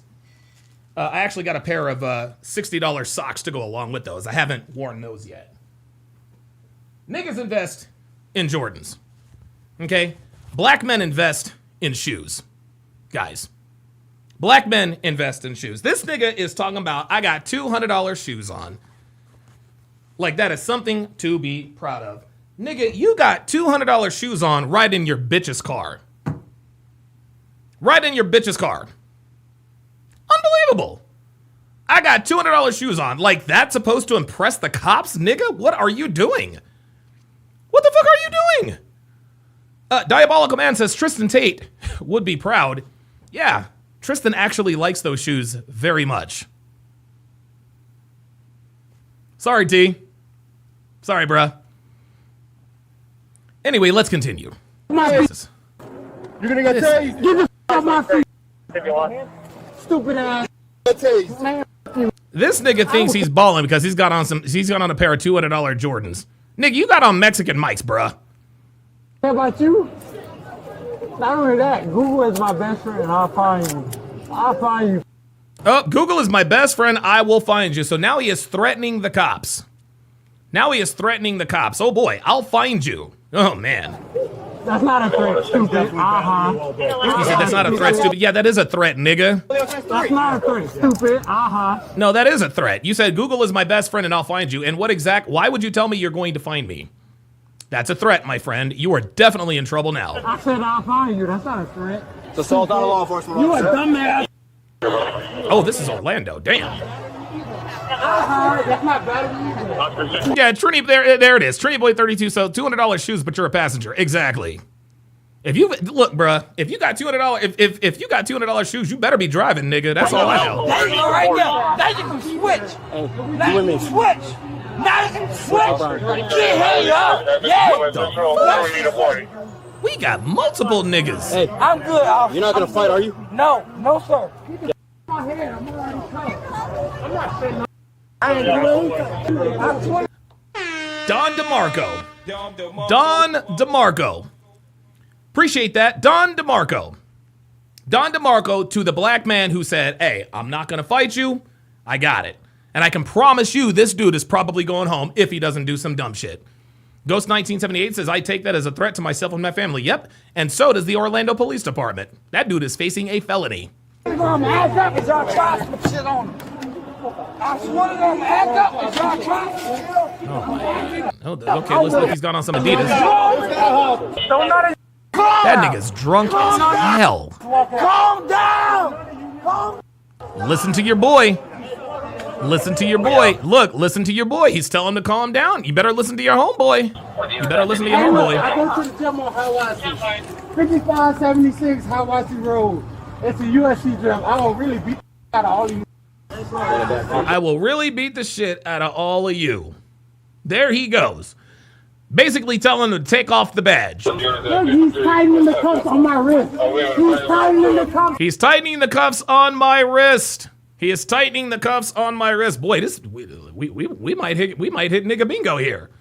Loosen the handcuffs. All we need now is for a random nigga to intervene and for him to say I ain't do nothing. On my wrist. He's tightening the cuffs on my wrist. He's tightening the cuffs on my wrist. Dumb niggas, man. Dumb niggas. I'm not getting my knees. Justin Bendat says having friends like him is a liability. Yo, real talk.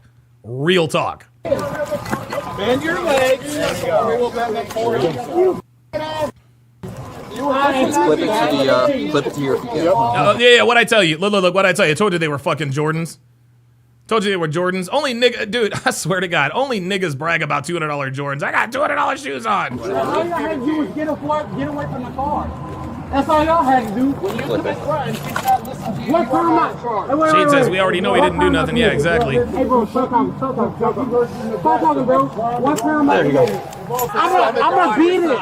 I have a lawyer. I'm gonna beat it. Oh, I'ma beat it. I have a lawyer. I have a lawyer. There it is. But nigga, you ain't got a lawyer. You ain't got a lawyer. You don't even have a car, nigga. Call my attorney. I'ma beat it. I have a lawyer, bro. You're not beating shit. I'm gonna beat it. I have a lawyer. That's why I'm gonna. Okay, just because you have a lawyer doesn't mean you're going to beat anything. Carmelo Anthony has a lawyer. His ass is going to prison. Just make sure he's searched well. OPD is stupid. I know I didn't commit a crime. OPD is stupid. See, I know I didn't commit a crime. I didn't do nothing. Unbelievable. Unbelievable. Yes, you did, nigga. You just assaulted and threatened a police officer. He is stupid. Don't be touching cops. Don't be touching cops. Don't be touching cops. You see my face. Get a good look at it. Look at it. I will really beat the fuck out of you. You are. Hey, I'm coming. You had that opportunity already. I promise I'll stone you. You had that opportunity already. What happened? Look how it ended up. I heard you. Hey, now serious. I need another responder. I heard you. I don't need medical. I promise I don't need medical. I promise I don't need medical. You so fast. I don't need medical. Hey, some of our girlfriends. Hey, how many are going to be? Who's getting 10-15 on this? Obviously him. Who else? I think it's just him.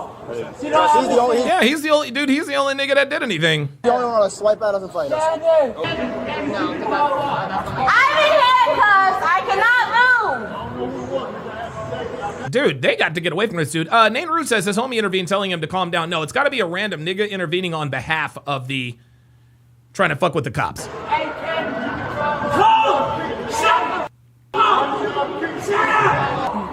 What's wrong with this dude? 40's here, so let's get him in the bag of this thing. Oh, Praetorian Guard, I was just going to ask you. 1015 Florida code for arrest. Okay, very good. Y'all are stupid. Y'all are stupid. Panda Trucker with the $5 super chat says, I wear $300 boots that I destroy every day at work. Yeah, right? Pick my phone up, stupid. You guys turn? Pick my phone up. Pick my phone up, stupid. You guys check this bag? Dumbass. Dude, this nigga's just like a bitch. He's going to talk a bunch of shit. Toss his ass in there. Some mama charge you. He got his ass hog fucking tied. Hell yeah, his mouth got his ass hog tied. Dumbass. I got sand. Dumbass.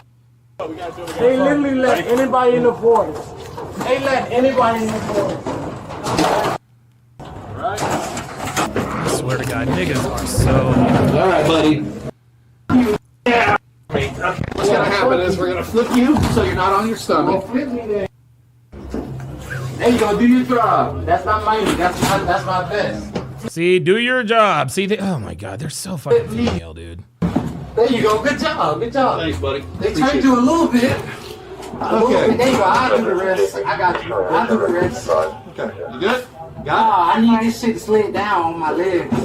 Slide it down a little bit. No, they ain't doing that. No, they ain't doing that. I got a torn ACL. Well, that's unfortunate. Nigga, well, too bad. Guess what? Guess what? You got a torn ego now too, nigga. I know the law, so it's cool. Yeah, no, you don't know the law, nigga. If you knew the law, you wouldn't have acted. You wouldn't have acted that stupid. Unbelievable. Yeah. Let me hear it. So today is February 24th. February 24th. Actually, hold on. It's almost February 24th. All right. February 24th. So it's February 23rd. 0059 hours. I am here to do a response to resistance because I see you have a lip. I don't have a lip. You literally, I'm looking at it. Take a picture and show me. I'm not going to show you. I am going to take a picture. This nigga talking about take the picture and show me. Oh yeah, that's right. He said I know my rights. You don't run. That should be on there. This. Well, take a picture so I can see. I'm not showing you anything. Nobody hit me, so why would I have a lip? So nobody hit you? No. So you're not injured? So why would I have a lip? If I have a lip, I'm injured. So you said I have a lip, so I'm injured. Yes, You have. I'm injured. Okay. OPD So, injured me. I am doing a response to resistance investigation. All right. Because I am the sergeant on duty. All right. I see you have on and around your lips. All right. So now I'm here to ask you about what happened today. All right. Here's your chance to tell me. I'm gonna tell you, because if you weren't here, like you said, you're here to ask me, so you weren't here.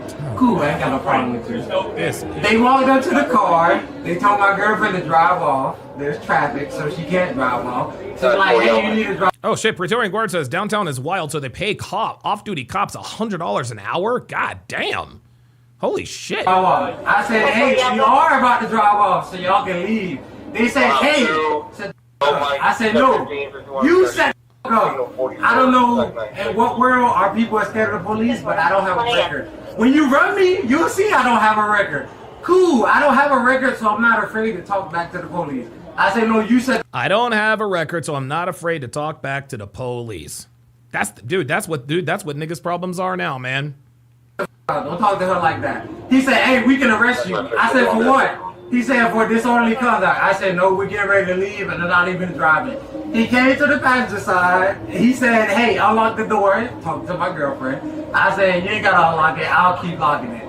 Eventually, it got unlocked, and they pulled me out of the car. But the moral to the story, they was telling her to leave, and she can't leave because there's traffic. Okay. So, what they want her to do, run into somebody? I'm not here to talk about the criminal aspect of it. I know it's not court. I'm here to talk about your injury only. I get it. So, do you want to tell me about how you became injured?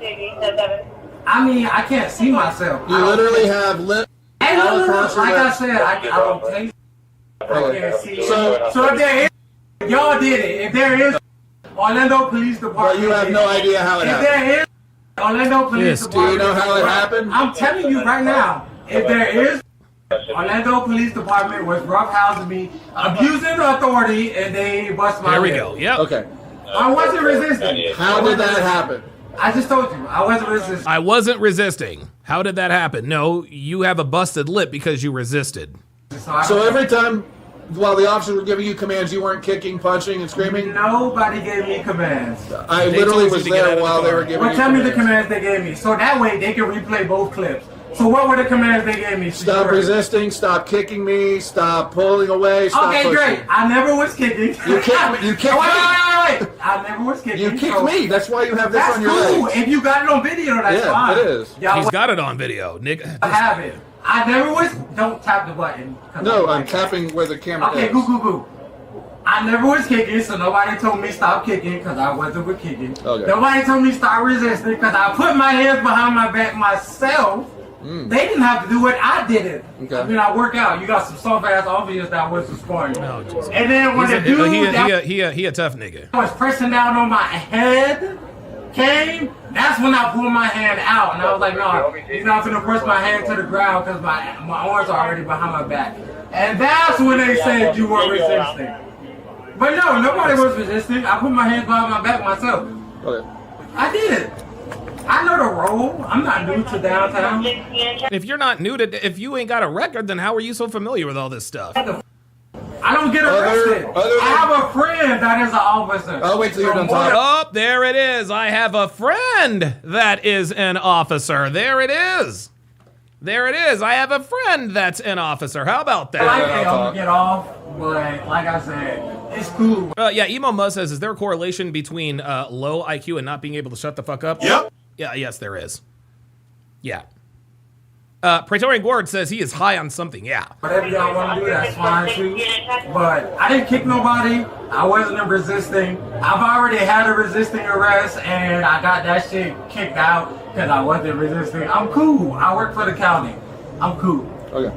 I'm cool. I don't care. Other than the visual I see on your lip, do you have any other injuries? Or do you feel pain in any location? Not that I can feel. If there's any other injuries, whatever that dude is high on, I can promise you this dude is not feeling any pain. The Orlando Police Department did it, and I don't feel it. And I probably don't feel it because I work out. That's the end. There you go. You can walk away now. Well, I'm going to take a picture of your lips before I leave. No, I have to load up the system. We don't take just random pictures. I'm just saying. See, this is the last word type of nigga. Oh my god, dude. Oh, this is the type of nigga that just needs his ass beat. Like somebody just needs to take him behind the woodshed and just beat the fuck out of this dude. Because all this dude does is talk. Like he's one of these passive aggressive type niggas who's really like, he's the type of dude that is angry on the inside all the time. He's angry on the inside all the time. You can tell. And the reason why he's angry on the inside, you can tell he's angry on the inside because he's always talking and smiling, but he's being aggressive physically. Yeah, Praetorian Guard says the other inmates are going to tune him up. Yeah, dude. When and if he ever goes to jail or prison, they're going to fuck him up. All that mouth, dude, that mouth is going to be, he's going to shut that mouth. I'm saying, Harry, the only reason why these people get mouthy with the cops is because the cops can't beat the fuck out of them. That's why. That's the only reason why. Right? It doesn't make you bold or brave to be mouthing off to the cops like this, because the only reason why you're mouthing off to the cops is because you know they can't fuck you up. I'm just saying, I'll sit up for you. I didn't do nothing. There's no reason for me to be back here. You know there is. That's why you keep saying this. You didn't do nothing. Real people out here that's probably going to shoot up downtown, and y'all are taking all this time to arrest me. That's stupid. Not only that, I got money. That's even more stupid. I got money, yet you were in somebody's ride. All right, if you wouldn't mind sitting up just so I can take a picture of your face, please. I do mind, so take a picture where you at. See, there it is. See, there's that passive aggressiveness, right? See? He's like, I don't mind. I'll sit up for you. Blah, blah, blah, blah, blah. And now the officer asked him, will you sit up, please? No, I do mind. This nigga's angry, y'all. This nigga's angry. This is the type of nigga that's a ticking time bomb. He's a ticking time bomb. He's all smiles until somebody crosses him. He's all smiles until somebody crosses him. Oh, I'm not worried. I'm not worried. Dude, this is the type of dude that needs his ass kicked. Real talk. There you go. Good job, brother. I like you. I like you. I like you a lot. I like you a lot, brother. I like you a lot. Thank you. Yes, No Demi says that makes you cowardly. You're goading someone who's being professional. Exactly. A lot. Is there anything else you'd like to tell me before I leave? Can I send you a seat? We can try to, if you're going to be compliant with us. Compliant, yeah. I wasn't discompliant. That's what I'm saying. I would never. Give me a second and we'll work that out. I would never. Got a second. All right. Was anyone else a witness to this situation? Other car back, so the only other two people that were here is her, driver, and the backseat passenger. Did they actually see what occurred here, or were they already pulled away during the incident? I don't know that answer. You don't know? Okay. What's your name? Hello, sir. My name is Sergeant Holstein. I am conducting. What's their name? Hello, sir. I want everyone. Hello. Hello. I want everyone. Oh, no. Now the little nigga's wilding out. Now the little nigga's wilding out. What's your name? What's your badge number? Uh-oh. Okay, I'm just going to say it. Hello, sir. I'm conducting a response to resistance investigation in reference to the subject that was over here. No, I'm not resisting. Not you. Just listen to the words I'm saying, please. No, but y'all kicked Okay? him. Y'all kicked him. Y'all touched him. Did you see what happened to your friend over here? My boy was talking shit and one with his stomach. He wasn't doing shit to you. What you talking about? Okay, can you tell me what happened with your friend here? I can't say you shit. You got her on the corner. Okay, thank you very much. Hello, ma'am. I am Sergeant Holstein with the Orlando Police Department. I'm conducting what's called a response to resistance investigation. Apparently, one of the passengers in the car received some injuries during the incident with officers. I was wondering if you saw. Here, I can't focus on you. Look at that. Let's start over. Okay, I heard the first part. Somebody got hurt. Okay, so anyway, somebody in your car has a visible injury on their body. I'm just trying to find out if anyone saw what happened to the subject. You didn't see anything? Okay, thank you very much. Because it wasn't just out in the open. But when am I getting? I got it. It's no problem. Cool. So they issue you a citation for standing in the roadway and blocking traffic. Okay? Your car is partially in the roadway, off to the side, blocking traffic. Yeah, absolutely. Cool. So do I sign something? No, you don't have to sign nothing. All right. The citation is a moving violation. It's $164. You have 30 days to pay it. Okay? All three of these niggas are out of pocket, y'all. All three of them. All three of these niggas are out of pocket, y'all. Sorry. In Incredible. Incredible. The charges are in the back. Thanks. You have any questions? Nope. Okay. I'm gonna put this in the car along with your driver's No, license. it's okay. I'll take it. There you go. Do you guys all see how passively aggressive they're being? She's saying, I take this off, put this hand on the wall. Hey, check out in my car and I'm blocking traffic. Thank you. We good. Yeah, these are good now. He's right. Dang, that's crazy. You're gonna bite a dog, bro. Dude, he is running off at the mouth, He's bro. gonna touch you. You've been really into it. Just Oh, no. Here's your feet. You lift me. I can't do nothing. You paralyzed? Lift me up. We're trying to get you out of here. Can you put your feet down? Bend your knees. Can you lift me Head, forward? shoulders, knees, and toes. Bend your knees. See y'all play. Can you Well, bend y'all your ass niggas. Sorry. This is absolutely crazy. There you go. You're a son. You're a... Man, get me out of this. We're taking him off. She's going home. Hey. I want all your names on the paper. It's on the paper, bro. I need all that. I know it. Best. I'm talking to your son. Your father ain't saying nothing. This is absolutely crazy. I ain't doing nothing. Ay, ay, ay, ay, ay. That's going to do it, guys. We'll see you next time.